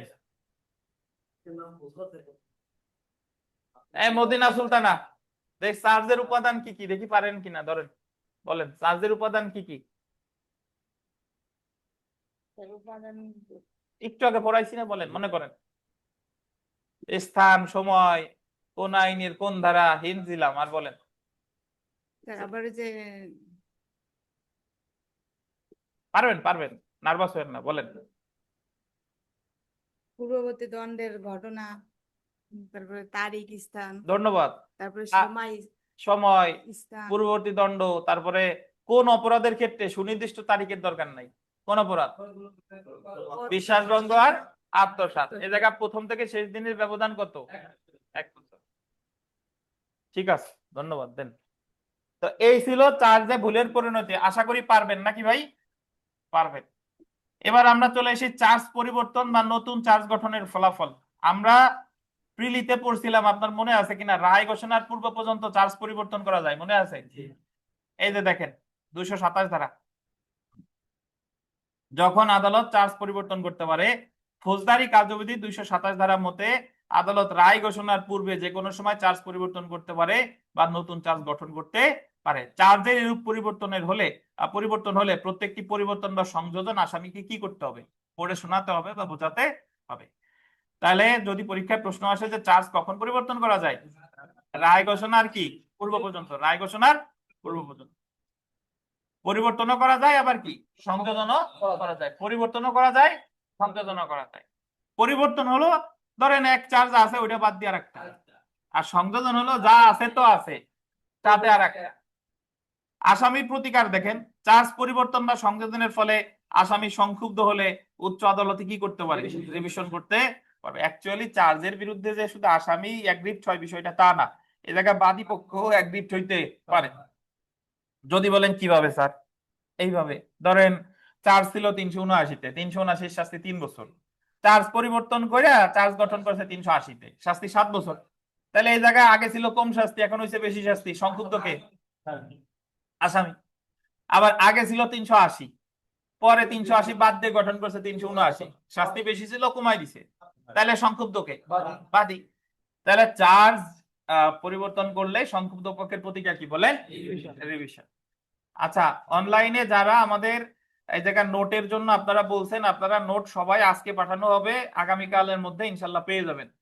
আর একটু সাময়িক মানে দেরি হওয়ার জন্য দুঃখিত। আর অফলাইনে যারা যারা আছেন, আপনাদের নোট তো আমি আস্তে আস্তে দিচ্ছি, কার মনে হচ্ছে যে স্যার একবারে দিয়ে দিলি ভালো হয়? কার মনে হচ্ছে বলেন? আপনি তো দূর থেকে আসছেন, আপনি ব্যতীত কার? আপনার তো আপনি তো সাইডটা পেয়ে গেছেন। আপনারা যা পড়তে দিছি তাই কি পড়ছেন? আচ্ছা, যেগুলো দিছে এগুলো পড়তে থাকেন দেবানি। আর আপনার কাছে মনে হয় যে একবারে দিলে ভালো, গাড়ি চালাচ্ছি আমি, আমার উপর ভরসা রাখেন, যে সময় দরকার সেই সময় দিব, আগে যা পড়াচ্ছি তাই বারবার পড়েন, ঠিক আছে? আচ্ছা, এবার আসেন 228 দ্বারা। চার্জ পরিবর্তনের ফলে যখন বিচার চলতে পারে, চার্জ পরিবর্তনের ফলে যখন বিচার চলতে পারে, ধরেন চার্জ পরিবর্তন করছে, কেউই সংক্ষুব্ধ হয় নাই, বাদীর কোনো সমস্যা নাই, আসামির কোনো সমস্যা নাই, তাহলে বিচার কি চলবে? এটা বলছে 228। এই যে দেখেন, ফৌজদারি কার্যবিধি 228 দ্বারা মতে চার্জ পরিবর্তনের কারণে যদি আসামি আত্মপক্ষ সমর্থনে ক্ষতিগ্রস্ত না হয় বা সরকার পক্ষের ক্ষতিগ্রস্ত হওয়ার সম্ভাবনা না থাকলে পরিবর্তিত বা সংশোধিত অভিযোগকে মূল অভিযোগ ধরে আদালত কি করতে পারে? বিচার শুরু করতে পারে। যদি একটা কথা শুনেন, যারা যারা এই যে আমি ফৌজদারি কার্যবিধি পড়াচ্ছি, যদি আপনার ফৌজদারি কার্যবিধি পড়ার পরে সময় থাকে, কি থাকে? সময় থাকে, তাহলে আপনি ফৌজদারি কার্যবিধির এমসিকিউ বইখান রিডিং করেন, আর চিন্তা করার দরকার নাই। আমি কি বুঝাইতে পারলাম? রিডিং করা নট মানে বাধ্যতামূলক না, যদি সময় থাকে তাইলে পড়েন। যদি মনে হচ্ছে যে স্যার তোমার নোট দেই নেই, আমি কি করবো, আমার তো সব মুখস্থ হয়ে গেছে, আপনার গা কামড়াচ্ছে যে কেন নোট দেয় না, তাহলে সেই সময় এমসিকিউ বইখান পড়েন। আচ্ছা, তা চার্জ পরিবর্তনের ফলে যখন বিচার চলতে পারে, তাহলে বুঝছেন কেউই অ্যাগ্রিভ হয় নাই, বিচার চলবে। কত দ্বারা? 228। এবার চলে এসে 229। চার্জ পরিবর্তনের ফলে যখন বিচার স্থগিত থাকে, দেখেন চার্জ পরিবর্তন হয়েছে এবং যে কোনো এক ব্যক্তি রিভিশন করছে, আইদার প্রসিকিউশন আর অ্যাকিউজড, প্রসিকিউশন রাষ্ট্রপক্ষ করুক আর আসামি করুক, রিভিশন করলে নিম্ন আদালতের বিচার কি থাকবে? স্থগিত থাকবে। দেখেন ফৌজদারি কার্যবিধি 229 ধারা মতে চার্জ পরিবর্তনের কারণে আসামি পক্ষের ক্ষতিগ্রস্ত হওয়ার সম্ভাবনা থাকলে বা সরকার পক্ষের ক্ষতিগ্রস্ত হওয়ার সম্ভাবনা থাকলে পরিবর্তিত বা সংশোধিত অভিযোগের উপর ভিত্তি করে আদালত বিচার স্থগিত রাখার আদেশ দিতে পারে। বুঝছেন? জি, হ্যাঁ। তো তাহলে বিষয়টা হলো যে চার্জ পরিবর্তন করা যায় যে কোনো রায়ের পূর্বে। 227 চার্জ পরিবর্তনের ফলে কেউ যদি সংক্ষুব্ধ না হয় বিচার চলবে। 228 যদি কেউ সংক্ষুব্ধ হয় বিচার স্থগিত থাকবে। কত? 229। ধন্যবাদ। কোন প্রশ্ন আছে? আমরা চলে আসি প্রত্যেকটি ভিন্ন অপরাধের জন্য পৃথক চার্জ গঠন। আচ্ছা, এই পর্যন্ত যা পড়াইছি আপনাদের কার কাছে জটিল মনে হয়েছে? বুঝেন নাই কোথায়? আমরা পড়ছি প্রথমে চার্জের সংজ্ঞা, চার্জের উপাদান, তারপরে পড়ছি চার্জে ভুলের পরিণতি 225, 232, আর এই যে পড়লাম যে চার্জ পরিবর্তন 227, 228, 229। আচ্ছা, অনলাইনে একজনের প্রশ্ন আছে, হ্যাঁ করেন। কি প্রশ্ন আছে ভাই, বলেন। স্যার পূর্ব আপিল রায়। আদালতে আর রিভিশন, জি স্যার, আপিল আদালত এবং রিভিশন আদালতই কেন স্যার চার্জ সংশোধন বা গুরুতর ভুল হইলে স্যার এই করবে, বিচারিক আদালত কেন স্যার করবে না স্যার? আচ্ছা, ধন্যবাদ। বিচারিক আদালত নিজের ভুল নিজে সংশোধন করা যায় না, বা নিজের ভুল যখন নিজে সংশোধন করতেছে না, ধরেন আপনার নালিশ আপনার কাছে দেওয়া যায় না। আপনি একটা অপরাধ করছেন, আপনার অপরাধের নালিশ আপনার কাছে দেওয়া যায় না, নালিশ দিতে হয় কার কাছে? উপরে যে আছে তার কাছে। সে উপরের আদালত হয় আপিল আদালত নাকি রিভিশন আদালত। বুঝছেন? চার্জ যদি ওই আদালত নিজের ইচ্ছায় সংশোধন করে তাহলে তো ভালো, কিন্তু সে তো নিজের ইচ্ছায় সংশোধন কি করতেছে না। এই কারণেই তো আমি সংক্ষুব্ধ হয়ে যাচ্ছি কোথায়? উচ্চ আদালতে। বুঝতে পারছেন অপূর্ব রায়? জি স্যার, ক্লিয়ার স্যার। ঠিক। এখন দেখেন এগুলা খুব সহজ, ঝামেলার কিছু নাই। এই যে দেখেন 233 ধারা, প্রত্যেকটি ভিন্ন অপরাধের জন্য পৃথক অভিযোগ গঠন। বলছে যে অপরাধ যে যতগুলা, ঘটনা যতগুলা, মামলা ততগুলা, চার্জও ততগুলা। এটা 233 ধারায় বলছে যে একজন ব্যক্তি সে একটা গ্রামে গিয়ে চুরি করছে, আর একটা গ্রামে গিয়ে সে একজনকে ধরেন হত্যা করছে। তাহলে এই জায়গা ঘটনা কয়টা? দুইটা। মামলা হবে কয়টা? দুইটা। চার্জও কয়টা? দুইটা। ওই একটা হলো চুরির চার্জ, আর একটা হলো কি হত্যার চার্জ, এবং এই জায়গা মামলা হবে দুইটা। এই হলো 233। যদি যদি যদি সে 3 জায়গায় যায় ঘটনা ঘটাইতো, মামলা হয়তো কয়টা? 3টা। 4 জায়গায় যায় করলে মামলা হয়তো কয়টা? 4টা। চার্জও কয়টা? 4টা। বুঝেছেন? যদি দুই জায়গা ছুটি করে আর এক জায়গা হত্যা করে তাহলে কি দুইটা হবে?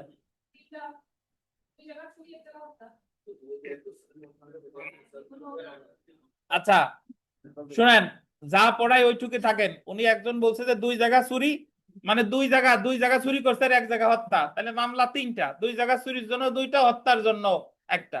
233। বুঝছেন? এই যে দেখেন, পৃথক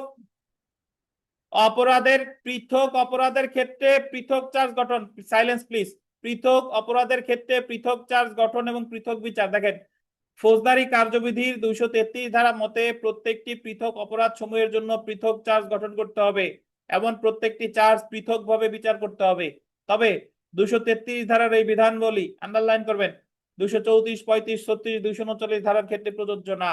মানে বলছে কি যে পৃথক অপরাধের জন্য পৃথক চার্জ গঠন, এটা তো 233, কিন্তু কখন মামলা আলাদা, মামলা একটাই হবে, সব চার্জ একসাথে বিচার করা যাবে কখন? এই ব্যতিক্রম বলছে 234, 235, 236 আর 200 কত? 39। আগে 33 বুঝতে হবে। অপরাধ যতগুলা, চার্জ ততগুলা, মামলা ততগুলা। 200 কত? 33। 33 এর ব্যতিক্রম কোথায়?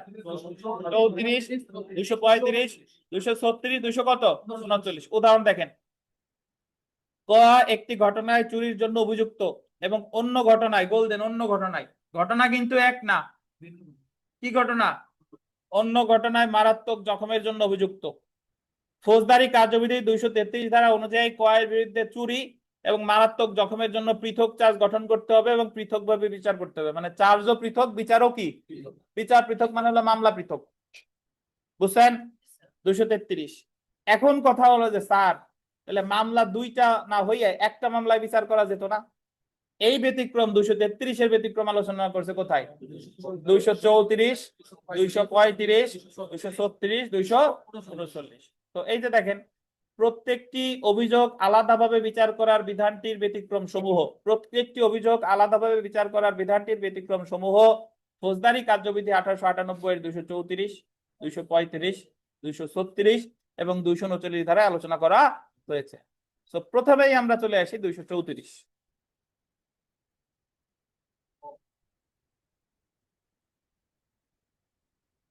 টাইটেলে গোল দিবেন একই ব্যক্তি, এটা গোল দেন, একই ব্যক্তি, পাইছেন?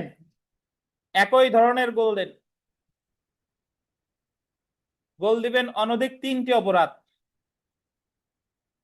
গোল দিবেন 12 মাস। এক লাইনের মধ্যে সব জিনিস শেষ। দেখেন, একজন ব্যক্তি একই ধরনের 3টা অপরাধ যদি 12 মাসের মধ্যে করে, তাহলে ওই 3টা অপরাধের বিচার একসাথে করা যাবে, একত্রে চার্জ গঠন করে। চার্জ 3টাই হবে, বাট বিচার করা যাবে কি? এক মামলায়। একজন ব্যক্তি চুরি করলে 12 মাসের মধ্যে 3টা কি করছে? চুরি করছে। খুন করলে 3টা খুন, বুঝতে পারছেন? ছিনতাই করলে 3টা কি? ছিনতাই। তাহলে এক্ষেত্রে এই একজন ব্যক্তির বিচার, ওই 3টা অপরাধের বিচার এক মামলায় করা যাবে। আমি একটু ব্যাখ্যা দেই। ধরেন, একজন ব্যক্তি, তিনি জানুয়ারি মাসে একটা চুরি করছে, জুলাই মাসে একটা চুরি করছে, আর ডিসেম্বর মাসে একটা চুরি করছে। তাহলে 12 মাসের মধ্যে হয়েছে না ভাই? তাহলে 3টা অপরাধের বিচার একসাথে করা যাবে, কারণ 3টা অপরাধী কি প্রকৃতির? একই প্রকৃতির। এখন কথা হলো, আপনাদের মনের প্রশ্নের উত্তর দিই। কথা হলো কি স্যার, তাহলে তার সাজা কি একবার হবে? না, 3 ধারায় তার সাজা হবে কয়বার? 3বার। সাজা কিন্তু একবার না, কয়বার? 3বার, কিন্তু তার বিচারটা হচ্ছে কি? একসাথে। আচ্ছা, এখন আবার প্রশ্ন হলো যে স্যার, তাহলে জানুয়ারি মাসে চুরি করলো, তার বিরুদ্ধে মামলা হয় নাই? জুলাই মাসে চুরি করলো, তার বিরুদ্ধে মামলা হয় নাই, ডিসেম্বর মাসে চুরি করছে, মামলা হয় নাই, হইছে, তিনটাই হয়েছে, কিন্তু তিনটা কি হয়ে যাবে, মার্জ হয়ে যাবে, একসাথে বিচার করতে পারে। বুঝতে পারছেন? চার্জ আলাদা কিন্তু বিচার হবে একসাথে, যৌথভাবে। চার্জ কিন্তু একটা না, চার্জ হচ্ছে কয়টা, তিনটা, কিন্তু তিনটা চার্জের বিচার করতেছে কি, যৌথভাবে একই সাথে। বুঝাইতে পারলাম? কি বললেন নাইম গাজী? মামলা চুরি হইলো, চুরি করলো, বাদী আলাদা হবে, বাদী আলাদা হতে পারে, বাদী এক হওয়ার দরকার নাই, কিন্তু আসামি একজন। বুঝছেন?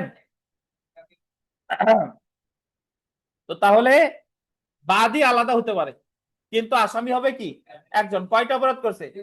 তিনটা। কোন ধরনের? একই ধরনের। কত, কোথায়? 12 মাসের মধ্যে। তাহলে এই তিনটা অপরাধের চার্জ একত্রে বিচার করা যাবে। যদি একটা চুরি করে, একটা হত্যা করে, একটা ধর্ষণ করে, একসাথে বিচার করা যাবে না। কেন যাবে না? একই ধরনের অপরাধ। বুঝছেন? এখন যদি প্রশ্ন আসেন, স্যার আপনাদের তো অনেক প্রশ্ন, যদি বলেন স্যার একই ধরনের 4টা করছে 1 বছরের মধ্যে, 4টা করলে তো হবে না, 3টে পর্যন্ত একসাথে করা যাবে, ওইটার জন্য আলাদা, ওইটার জন্য মামলা আরেকটা। বুঝাইতে পারলাম?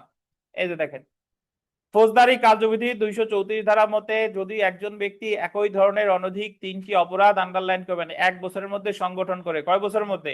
1 বছরের মধ্যে, এবং অপরাধগুলো একই ব্যক্তি সম্পর্কিত হোক বা না হোক। এই যে দেখছেন আপনার প্রশ্ন, একই ব্যক্তি সম্পর্কিত হোক বা না হোক মানে কি, বাদী এক না, বাদী আলাদা হতে পারে।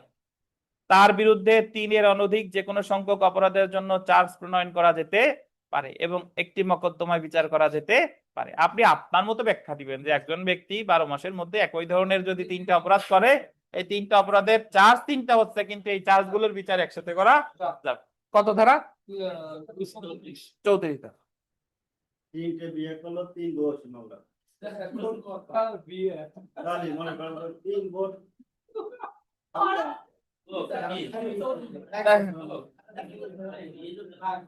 দেখেন 3 বউ, আপনি যে উদাহরণ দেন এগুলো হয়, দেখেন। 30 মামলা। আচ্ছা, যদি যৌতুকের মামলা হয় তাহলে হবে। দেখেন এই ধারা অনুযায়ী, দেখেন এই ধারা অনুযায়ী দণ্ডবিধি 1860-এর 379 ও 380 ধারার অপরাধ একই প্রকৃতির অপরাধ বলে গণ্য হবে। গোল্ডেন 379 আর 380-তে কি আছে বলেন? 379-তে হলো চুরি, আর 380-তে কি, ঘরে চুরি। এই দুই চুরি ধরা হবে একই প্রকৃতির অপরাধ। এই 34 কে বলতে পারবেন ব্যাখ্যা? বলেন, নতুন একজন বলেন। নির্মল সোনা নতুন না, দেন রাকিদুল সাহেবের দেন। এই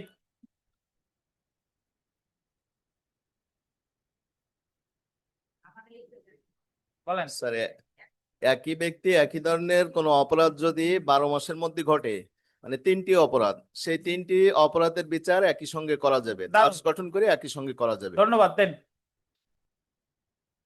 তাহলে আপনি কিন্তু এই বইয়ের ভাষায় না লিখলেও চলবে, আপনি 234 দিয়ে কি লিখবেন আপনার ভাষায়, মানে আপনি প্রতিটা ধারার ব্যাখ্যা হবে আপনার মতো করে।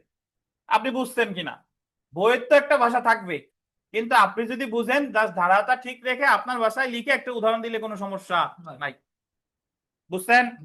তাহলে 233-এ ছিল পৃথক পৃথক অপরাধের জন্য পৃথক চার্জ। 233-এর প্রথম ব্যতিক্রম কত? 234। বাকি ব্যতিক্রম 5 মিনিট ব্রেকের পর পড়বো। একটু কফি খাওয়ান আমার একজন। 233-এর যে দ্বিতীয় ব্যতিক্রম সেটা আলোচনা করছে 235-এ। 235-এ কি বলছে দেখেন, একের অধিক অপরাধ সমূহের চার্জ একত্রে গঠন করে একত্রে বিচার। সো প্রথমে আমরা চলে আসি একাধিক অপরাধের বিচার। 235-এর 1 দেখেন, ফৌজদারি কার্যবিধির 235-এর 1 ধারা মতে, আন্ডারলাইন করেন, 235-এর 1 ধারা মতে অনেকগুলো কার্য যদি এমন ভাবে সংযুক্ত থাকে যেন গোল দিবেন একই কাজের অংশ গঠন করে এবং একই ব্যক্তি উক্ত কার্য সম্পর্কিত বিষয়ে একাধিক অপরাধ করে, উক্ত ক্ষেত্রে এমন প্রত্যেকটি অপরাধের জন্য উক্ত ব্যক্তির বিরুদ্ধে চার্জ গঠন করে একই বিচারে বিচার করা যেতে পারে। বিষয়টা হলো 233-এ বলছে একজন ব্যক্তি পৃথক পৃথক ঘটনায় পৃথক পৃথক অপরাধ করছে, তাহলে মামলা হবে পৃথক পৃথক। আর 235-এর 1-এ বলছে একজন ব্যক্তি কিন্তু অনেকগুলো অপরাধ করছে একই সাথে, একই কাজের অংশ হিসেবে। একই কাজের অংশ হিসেবে। একই কাজের অংশ মানে হলো যে যে বাড়িতে চুরি করছে সেই বাড়িতে ব্যভিচার করছে, সেই বাড়িতে ধরেন আগুন ধরাই দিছে, তাহলে সব ঘটনা ঘটছে কোথায়? একই কাজের অংশ। তাহলে মামলা হবে একটা, কিন্তু চার্জ হবে অপরাধ যতগুলা ততগুলো। কিন্তু এই অপরাধগুলো যদি পৃথক পৃথক ঘটনায় হতো তাহলে মামলা হতো কি পৃথক। 233-এর সাথে 235-এর একের যে মূল পার্থক্য সেটা হলো 233-এ হলো আপনার ঘটনা ভিন্ন ভিন্ন, অপরাধ ভিন্ন ভিন্ন, আর 235-এর একে অপরাধ ভিন্ন ভিন্ন হয়েছে, কিন্তু হয়েছে কি একই কাজের অংশ হিসেবে। একই কাজের অংশ হিসেবে একাধিক অপরাধ করে উক্ত ক্ষেত্রে এমন প্রত্যেকটি অপরাধের জন্য উক্ত ব্যক্তির বিরুদ্ধে চার্জ গঠন করে একই বিচারে বিচার করা যেতে পারে। আমরা একটা উদাহরণ পড়লে ভালো বুঝবো। দেখেন উদাহরণ, যে ক ব্যভিচারের উদ্দেশ্যে দিনের আলোয় ঘর ভাঙে এবং ঘরে প্রবেশ করে ক্ষয়ের স্ত্রীর সাথে ব্যভিচার সংগঠন করে। মানে দিনের আলোয় ঘর ভাঙছে, আবার ব্যভিচার করছে, তাহলে এখানে অপরাধ হচ্ছে ঘর ভাঙা একটা, ব্যভিচার একটা। ফৌজদারি কার্যবিধি 233 ধারা অনুযায়ী কয়ের বিরুদ্ধে অপথে গৃহপ্রবেশের জন্য 454 ধারায় এবং ব্যভিচারের জন্য 457 ধারায় পৃথকভাবে চার্জ গঠন করে পৃথকভাবে বিচার করতে হবে। 233-এ চার্জ হয় দুইটা, মামলা হয় দুইটা, কিন্তু যেহেতু দুইটি অপরাধ এমন ভাবে সংযুক্ত যে এই অপরাধ সমূহ একই কাজের অংশ, আন্ডারলাইন করে কি অংশ? একই কাজের অংশ এবং একই ব্যক্তি সংগঠন করেছে, সেহেতু ফৌজদারি কার্যবিধি 235-এর 1 ধারা অনুযায়ী দুইটি অপরাধ একত্রে বিচার করা যাবে। যেহেতু বলছে কি ভাই এই দুইটা অপরাধ হলো একই কাজের অংশ, মানে একসাথে ঘটছে, তাহলে এই দুইটার বিচার একসাথে করা যাবে। কিন্তু ঘর ভাঙতো যদি এক পাড়ায়, ব্যভিচার করছে আর এক পাড়ায়, তাহলে মামলা হতো দুইটা, চার্জ হতো দুইটা। আর এই জায়গায় মামলা হয়েছে একটা, চার্জ দুইটা, কিন্তু বিচার হবে কি একসাথে। বুঝাইতে পারলাম? এখন আপনারা তো এবারে একটা প্রশ্ন আসছে, এবার না গতবার লিখিত পরীক্ষা পড়ানোর সময় একজন প্রশ্ন করছে যে স্যার ব্যভিচারের যদি করবে তা ঘর ভাঙা লাগবে কে? মানে ব্যভিচারে তো নারীর সম্মতি থাকে, এখন উনি জিজ্ঞেস করছে তাই ব্যভিচারে তো ঘর ভাঙা লাগবে কে? ধর্ষণ করার সময় না ঘর ভাঙা লাগবে, ব্যভিচারের সময় কেন ঘর ভাঙা লাগবে? এই হলো প্রশ্ন। প্রশ্ন খুব জটিল, উত্তর না, উত্তর সহজ। ধরেন তার স্বামী তারে আটকায় রেখে গেছে, এই হলো উত্তর। আসেন আমরা আচ্ছা দেখেন, দুইটি সংজ্ঞার অন্তর্ভুক্ত অপরাধ, এখানে চলে আসি। দুইটি সংজ্ঞার অন্তর্ভুক্ত অপরাধ,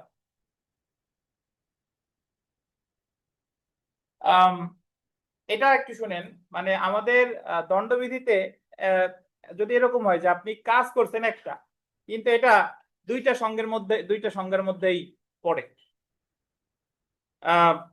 তাহলে সেই ক্ষেত্রে এটা ওই দুই ধারায় তার বিরুদ্ধে চার্জ গঠন করে বিচার করা যাবে। উদাহরণস্বরূপ খুব সংক্ষেপে যদি বলি যে আপনি একজনকে ধাক্কা দিচ্ছেন, এই ধাক্কা দেওয়াটা 323 আঘাত করা, আবার এটা 352 অপরাধমূলক বল প্রয়োগ, দুইটাই হয়।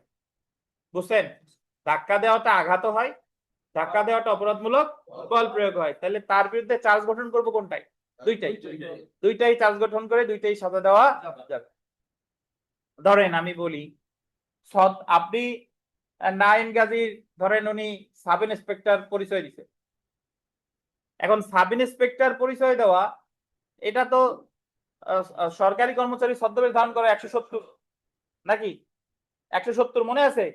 আবার ছদ্মবেশে প্রতারণা 419, ছদ্মবেশে প্রতারণা 419, তাহলে এটা 170ও কভার করে, 419ও কভার করে, তাহলে মামলা হবে কোন ধারায়?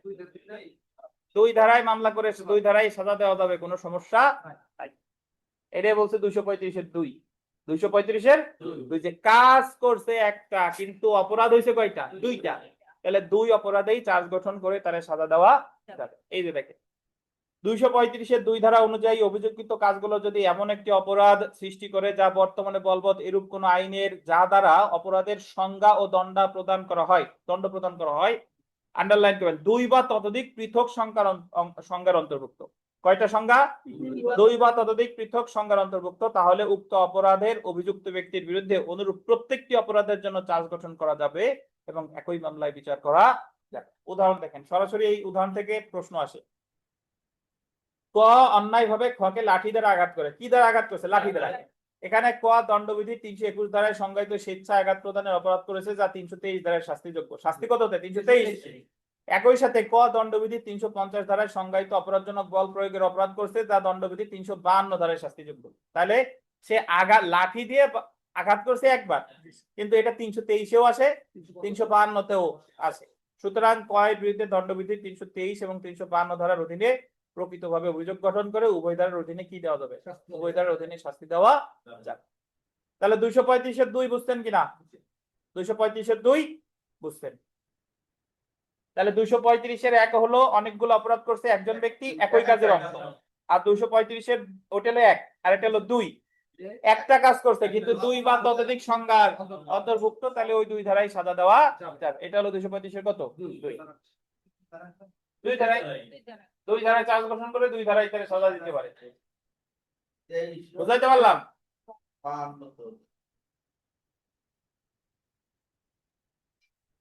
এখন কথা হলো, তাহলে 233-এর আমরা দুইটা ব্যতিক্রম পাইছি, একটা হলো 234, 200 কত? 35। 35-এর সাবসেকশন কয়টা? দুইটা।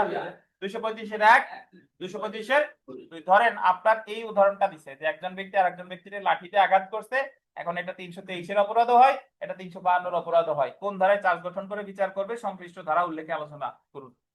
তাহলে আপনার 235-এর সাবসেকশন মনে না থাকলেও সমস্যা নাই, কত লিখবেন? 235 200। আচ্ছা, ছোট্ট একটা অ্যানাউন্সমেন্ট, আমাদের তো আজকে পরীক্ষা আছে একটু পরে, এই চার্জের টপিকটা শেষ করে, মানে চার্জ একদিনই শেষ করতে যাচ্ছি। চার্জের টপিক শেষ করে আমরা পরীক্ষায় যাব। আপনারা অনেকেই অধিকাংশই ভর্তি হয়েছেন, যাদের যাদের ভর্তি হতে বাকি আছে বা পূর্বের ব্যাচের যাদের বকেয়া আছে, এটা চেষ্টা করেন দ্রুত পরিশোধের।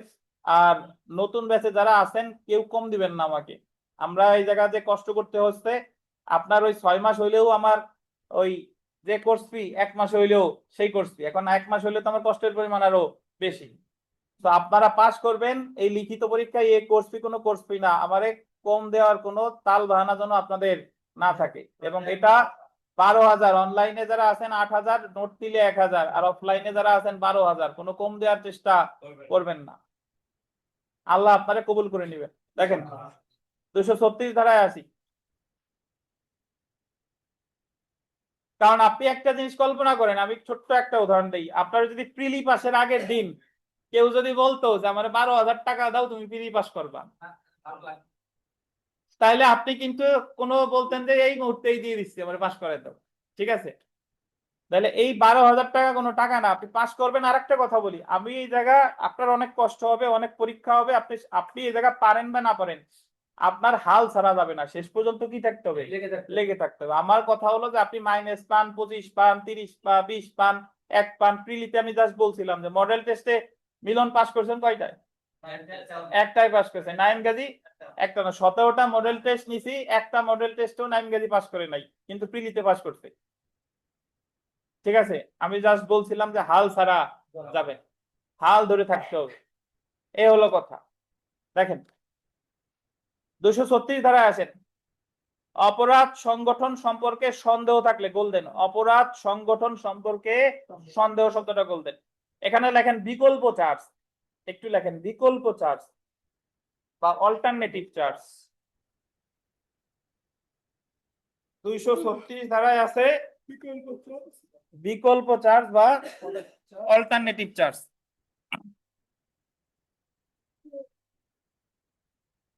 ভাই এটা হলো যে যখন বিচারক একটা চার্জ গঠন করবে, এখন বিচারকের কাছে মনে হচ্ছে যে এই চোর কি চুরি করছে নাকি বিশ্বাসভঙ্গ করছে, আত্মসাৎ করছে নাকি প্রতারণা করছে, অপরাধ একটা করছে, কিন্তু কি করছে এটা কি বোঝা যাচ্ছে না। খাবার একটা রান্না করছে, এটা কি বিরিয়ানি নাকি খিচুড়ি নাকি ভাতের সাথে মাংস মিশাইছে, কি বোঝা যাচ্ছে না, কিন্তু খাবার একটা ওই জায়গা আছে। তো বিষয়টা হলো সেরকম যে অপরাধ একটা হইছে, কিন্তু বিচারক সন্দিহান, কি হইছে কি নিয়ে কি সন্দিহান। যদি সন্দিহান হন তাহলে সবগুলাই একসাথে চার্জ গঠন করতে পারবে, 4টাই বা 3টাই অথবা যে কোনো একটাই। যতগুলা নিয়ে সন্দেহ হচ্ছে সবগুলাই কি চার্জ গঠন করা যাবে পর্যায়ক্রমে, অথবা কি একটা। এটাই হলো কত? 236। তবে কথা আছে, যে কোনো একটা আমি চার্জ গঠন করলাম, ধরেন আমার সন্দেহ ছিল যে ও চুরি করছে অথবা বিশ্বাসভঙ্গ করছে, নাহলে আত্মসাৎ করছে, নাহলে প্রতারণা করছে, চারটি নিয়ে সন্দেহ। আমি চারটাই চার্জ গঠন করতে পারবো অথবা কি একটা। ধরেন আমি চুরির জন্য চার্জ গঠন করলাম, চুরিতে তার সাজা বা খালাস দিছি, সাজা অথবা খালাস। এখন পরে যে মনে হয়েছে যে না রে, ওর তো বিচার ঠিক হয় নাই, ও তো বিশ্বাসভঙ্গ করছে, পরে আর বিচার করা যাবে না, কারণ একবার আপনি বিচার করে ফেলছেন। আপনার যদি সন্দেহ থাকতে হয়, আপনি ইচ্ছা করলে চারটার একসাথে চার্জ গঠন করতে পারতেন, যেহেতু চারটাই করেন নাই, একটা করছেন, আমি একটার বিচার শেষ, একটার বিচার কি শেষ, তাহলে পরে আর বাকি তিনটায় বিচার করা যাবে না। এটাই হলো কত ধারা? 236। আপনার সামনে অনেকগুলো খাবার আছে, ধরেন একটা রেস্টুরেন্টে নিয়ে গেছে আপনাকে, 4 প্রকারের খাবার আছে। এখন আপনার যদি মন চায় 4 প্রকারের খাবারই খাইতে পারে, কিন্তু ওই সারা পুরোটা সময় একটা খাবার খাইছে না, আর খান নাই, তাহলে পরে আর বাকিগুলো খাইতে পারবে না। বুঝাইতে পারলাম? এই যে দেখেন, ফৌজদারি কার্যবিধির 236 ধারা অনুযায়ী কি অপরাধ সংঘটিত হয়েছে সে সম্পর্কে গোলদেন সন্দেহ থাকলে এমন অপরাধ সমূহের সকল অপরাধের জন্য বা উক্ত অপরাধ সমূহের মধ্যে কোনো একটি অপরাধের জন্য অভিযুক্ত করে বিচার করা যাবে। আরেকটা কথা বলে দিই, অনলাইনে যারা আছেন যে সকল ভাই বোনেরা, আপনারা এখনই যে পরীক্ষা দিতে হবে এমন কোনো কথা নাই, আপনারা আপনাদের সুবিধা মতো সময় পরীক্ষা দিয়ে খাতা দেখাইতে পারবেন। আমার পিডিএফ পাঠায়েন, গ্রুপে পাঠায়েন না, আমার মেসেঞ্জারে অথবা হোয়াটসঅ্যাপে দিয়েন। তাহলে উদাহরণ পড়ি, দেখেন। ক একটি কাজের জন্য অভিযুক্ত হয়েছে। কাজ মানে কি কাজ? অপরাধজনক কাজ, অপরাধজনক কাজ, যা চুরি অথবা চোরাই মাল গ্রহণ অথবা বিশ্বাসভঙ্গ অথবা কি প্রতারণা হতে পারে। আদালতের কাছে মনে হয়েছে যেটা চুরি হতে পারে, এটা চোরাই মাল গ্রহণ হতে পারে, এটা বিশ্বাসভঙ্গ হতে পারে, অথবা কি হতে পারে, প্রতারণা হতে পারে। তাকে চোরাই মাল গ্রহণ কমা দেওয়া আছে, দেখছেন? অপরাধমূলক বিশ্বাসভঙ্গ, চুরির পরে একটা কমা দিয়েন, তাকে চুরি কমা, পাইছেন?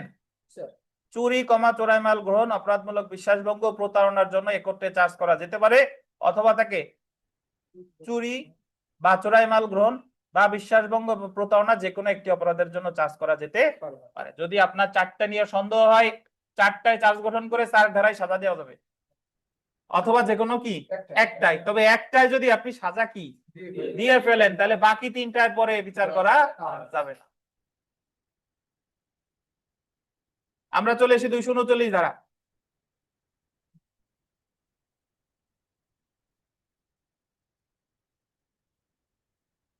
যে সকল ব্যক্তিদের একত্রে বা যৌথভাবে বিচার করা যেতে পারে। ব্যক্তিদের শব্দটা বললেন, ব্যক্তিদের, ব্যক্তিদের। এতক্ষণ পর্যন্ত আমরা যা ছিলাম সব একজন, একজন করছে 33, 34, 35, 36, সব করছে কয়জন?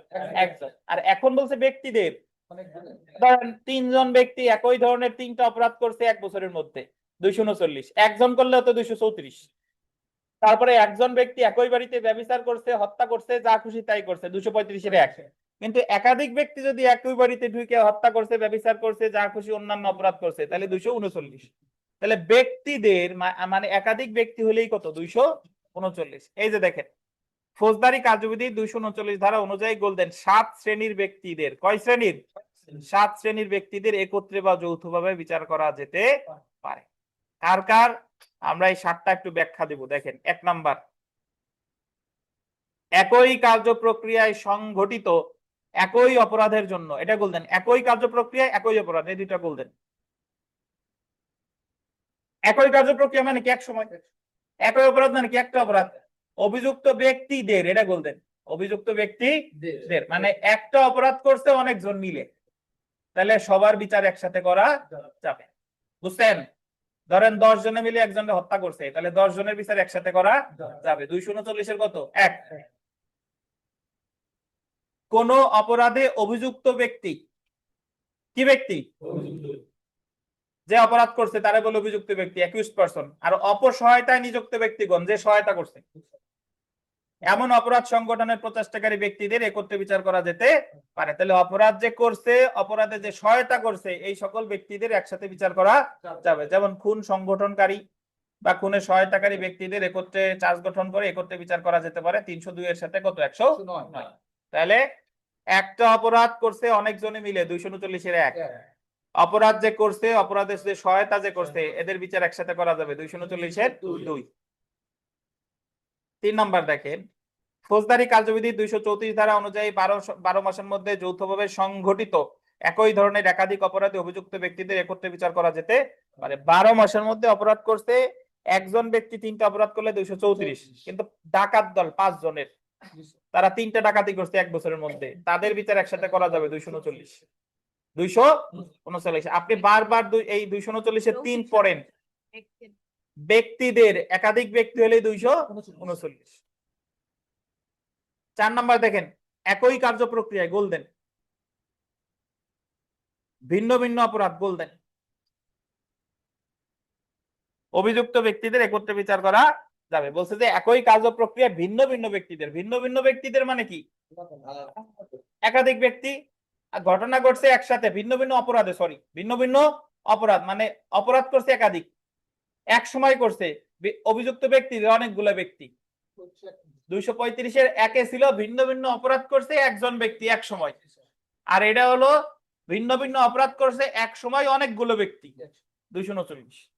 তাহলে এই 4 নাম্বারটা হলো 235-এর 1-এর মতো, 235-এর 1-এর মতো। শুধু 235-এর 1-এ ব্যক্তি ছিল কয়জন, একজন, আর এখানে হলো একাধিক। তাহলে আমরা এইভাবে মনে রাখি, দেখেন একই কার্য প্রক্রিয়ায় একটা অপরাধ করছে অনেকজন ব্যক্তি, সকলের বিচার একসাথে করা যাবে 239-এর 1। অপরাধ যিনি করেন, অপরাধে যিনি সহায়তা করেন, দুইজনের বিচার একসাথে করা যাবে 239-এর 2। 234 ধারার মতো করে একাধিক ব্যক্তি যদি 12 মাসের মধ্যে একই ধরনের অনধিক 3টা অপরাধ করে একসাথে বিচার করা যাবে 239-এর 3।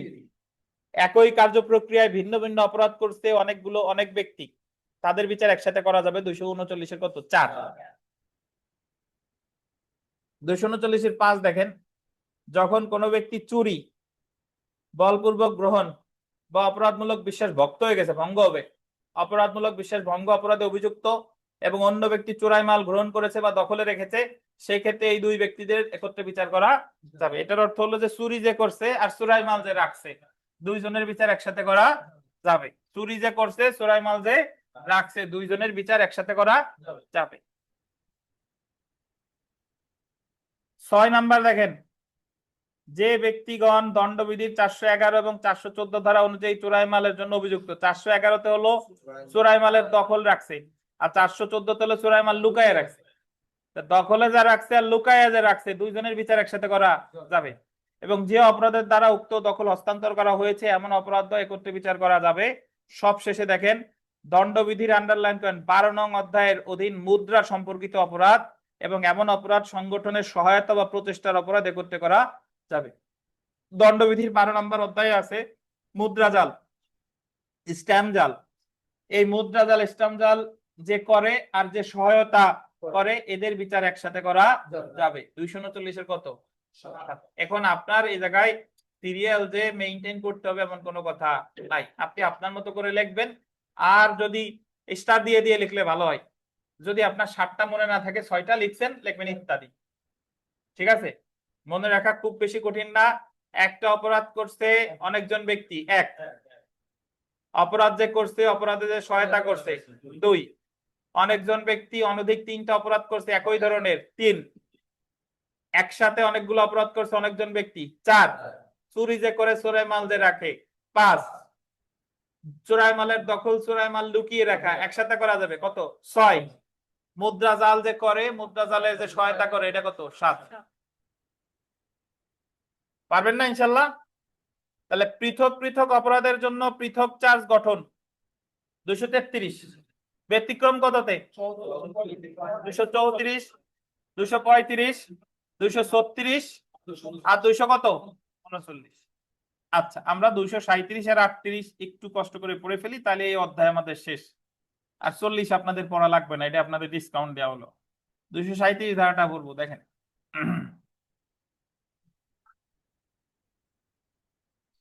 কোন ব্যক্তিকে এক অপরাধে চার্জ গঠন করে অপর অপরাধে দণ্ডিত করা যেতে পারে। শুনেন, এই জায়গা থেকে সমস্যামূলক প্রশ্ন আসে। ধরেন একজনের বিরুদ্ধে অনেকগুলা নিয়ে সন্দেহ হচ্ছিল, চুরি, চোরাই মাল গ্রহণ, বিশ্বাসভঙ্গ বা প্রতারণা। আমরা জানি কি সবগুলাই চার্জ গঠন করবে, যে কোনো কি একটাই। যদি একটাই চার্জ গঠন করে বিচার করে ফেলে, বাকি 3টাই কি বিচার করা যাবে? যাবে না। এটাকে শিখছি না ভাই? এখন ধরেন তার বিরুদ্ধে চার্জ গঠন করছে চুরি, কিন্তু মামলার সাক্ষ্য গ্রহণ করে মনে হলো যে সে আসলে চুরি করে নাই, সে আসলে বিশ্বাসভঙ্গ করছে। কিছু কিছু অপরাধ আছে এইটা আসলে মানে বোঝা যায় না। ধরেন চুরি আর বিশ্বাসভঙ্গ, একজন লোক একটা দোকানে স্বপ্ন সুপার স্টোরে চাকরি করে, সুপার শপে। এখন ওখানে চুরিও হইতে পারে, বিশ্বাসভঙ্গ হইতে পারে, কারণ চুরি আর বিশ্বাসভঙ্গ খুব কাছাকাছি অপরাধ। এখন আদালত প্রথমে ভাবছিল যে এটা হচ্ছে চুরি করছে, কিন্তু সাক্ষ্য প্রমাণ নেওয়ার পরে উনার মনে হয়েছে যে না, এটা কি হয়েছে, বিশ্বাসভঙ্গ। এখন চুরির শাস্তি এখনো দেয় নাই, তাহলে বিশ্বাসভঙ্গের শাস্তিতে দেওয়া যাবে। এমনকি বিশ্বাসভঙ্গের চার্জ গঠন না করেও বিশ্বাসভঙ্গের শাস্তি দেওয়া যাবে। কিন্তু যদি চুরির শাস্তি একবার দিয়ে ফেলতো তাহলে আর বিশ্বাসভঙ্গের শাস্তি দেওয়া যাবে না। তাহলে রায় ঘোষণার আগে কিন্তু চেঞ্জ করা যায়। ইভেন চার্জ চেঞ্জ না করেও সাজা দিলে সেটা কি হবে না, অবৈধ হবে না। 237 এই যে দেখেন, ফৌজদারি কার্যবিধি 237 ধারা মতে আসামিকে যে অপরাধের জন্য অভিযুক্ত করা হয়, সাক্ষ্য প্রমাণে যদি দেখা যায় যে সে ভিন্ন অপরাধ করেছে, মানে তার বিরুদ্ধে চার্জ গঠন করছে এক অপরাধে, কিন্তু চার্জ গঠন করে মানে চার্জ গঠন করার পরে সাক্ষ্য প্রমাণ নিয়ে দেখা গেল সে অপরাধ করছে কি আরেকটা, এবং এই ভিন্ন অপরাধের জন্য তাকে উক্ত ধারা অনুসারে অভিযুক্ত করা যেত, তাহলে যে অপরাধ সে করেছে বলে প্রমাণিত হয়েছে তার জন্য অভিযুক্ত না হলেও তাকে কি করা যেতে পারে, দণ্ডিত করা যেতে পারে। বুঝছেন? এই যে উদাহরণ দেখেন, ককে চুরির অপরাধে চার্জ করা হলো, কিন্তু সাক্ষ্য প্রমাণে দেখা গেল যে সে অপরাধমূলক বিশ্বাস ভঙ্গ হয়েছে, বিশ্বাস ভঙ্গ করেছে বা চোরাই মাল গ্রহণ করেছে। উক্ত অপরাধে চার্জ করা না হয়ে থাকলেও অপরাধমূলক বিশ্বাস ভঙ্গ বা চোরাই মাল গ্রহণের দায়ে তাকে দণ্ডিত করা যেতে পারে। পরীক্ষায় প্রশ্ন আসবে কিরকম জানেন, লিখবে যে অমুকের বিরুদ্ধে চুরির চার্জ গঠন হয়েছে, এখন বিচার শেষ, বিচারের আগে তার মনে হয়েছে বিচারকের সে আসলে বিশ্বাস ভঙ্গ করছে, চার্জ গঠন না করেই তার বিশ্বাস ভঙ্গের সাজা দিছে, এই সাজা কি বৈধ কিনা আলোচনা করুন। 237 ধারা অনুসারে কি বৈধ। চার্জ গঠন না করেও তার বিশ্বাস ভঙ্গের অপরাধে সাজা দিলে সেটা কি হবে না, অবৈধ মানে। কত ধারা? 237 বুঝেন নাই কে? অনলাইন অফলাইন চার্জ কিন্তু আপনাদের কাছে অনেকের কাছে জটিল মনে হয়, বাট আপনি যদি বুঝেন এর চেয়ে মজার জিনিস আর নাই।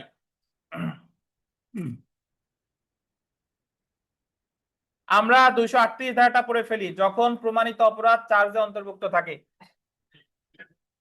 এটা হলো চার্জ গঠন করছে একটাই, কিন্তু সাক্ষ্য প্রমাণে দেখা গেল যে ওই ধরনের অপরাধী করছে, বাট লঘুতরটা, গুরুতর না। ধরেন চার্জ গঠন করছিল 325-এ, ভলান্টারি কজিং গ্রিভিয়াস হার্ট, স্বেচ্ছায় গুরুতর আঘাত, কিন্তু বিচার শেষে জানা গেল সে আসলে গুরুতর আঘাত করে নাই, সে করছে আঘাত, শুধু আঘাত। তাহলে তারে আঘাতের শাস্তি দেওয়া, বুঝেন কিনা? চার্জ গঠন করছিল যে সে চোর হিসেবে বিশ্বাসভঙ্গ করছে, চাকর হিসেবে কি করছে, বিশ্বাসভঙ্গ করছে, কিন্তু জানা গেল সে বিশ্বাসভঙ্গ করছে বটে, বাট চাকর হিসেবে না, তাহলে তারে শুধু বিশ্বাসভঙ্গের সাজা দেওয়া যাবে। এটা হলো 238। এই যে দেখেন ফৌজদারি 238, যার মনে থাকবে না এটা না পড়লে সমস্যা নাই, বাট যেহেতু আমাদের এই জায়গা আছে একটু দেখাই দেয়। ফৌজদারি কার্যবিধির ধারা 238 অনুযায়ী যখন প্রমাণিত অপরাধটি অভিযোগের অন্তর্ভুক্ত থাকবে, তখন অভিযুক্ত না হয়ে থাকলেও তাকে উক্ত লঘু অপরাধের জন্য, আন্ডারলাইন করেন, লঘু অপরাধের জন্য দণ্ডিত করা যাবে। লঘু অপরাধ যখন কোনো ব্যক্তি এমন একটি অপরাধে অভিযুক্ত হয় যা কতিপয় তথ্য নিয়ে গঠিত বা সকল তথ্যের সমন্বয়ে একটি পূর্ণাঙ্গ লঘু অপরাধ সংঘটিত হয়, কিন্তু অবশিষ্ট তথ্যগুলো প্রমাণিত হয় না, তখন অভিযুক্ত না হয়ে থাকলেও তাকে লঘু অপরাধে দণ্ডিত করা যাবে। ভাষা অনেক জটিল। আপনি লিখবেন যে যখন কোনো ব্যক্তির বিরুদ্ধে চার্জ গঠন করা হয়েছে একটা গুরুতর অপরাধে, এবং সাক্ষ্য প্রমাণে যদি মনে হয় যে সে একই ধরনের লঘুতর অপরাধ করছে, তাহলে তার লঘুতর অপরাধে সাজা দেওয়া যাবে। এটাই হলো কত, 238। এই যে দেখেন, ক দণ্ডবিধির 407 ধারা অনুযায়ী বাহক হিসেবে তার নিকট প্রদত্ত মাল সম্পর্কে অপরাধজনক বিশ্বাসভঙ্গের দায় অভিযুক্ত। বাহক হিসেবে বিশ্বাসভঙ্গ, বাহক হিসেবে বিশ্বাসভঙ্গের শাস্তি জানেন? 7 বছর। 7 বছর। কিন্তু দেখা গেল উক্ত মাল বাহক হিসেবে তার কাছে প্রদত্ত হয়নি, তাকে দণ্ডবিধির 406 ধারা অনুযায়ী কি দেওয়া যাবে, দণ্ড দেওয়া যাবে। 406 শাস্তি কত, 3 বছর। ওটাও বিশ্বাসভঙ্গ, বাট বাহক হিসেবে না।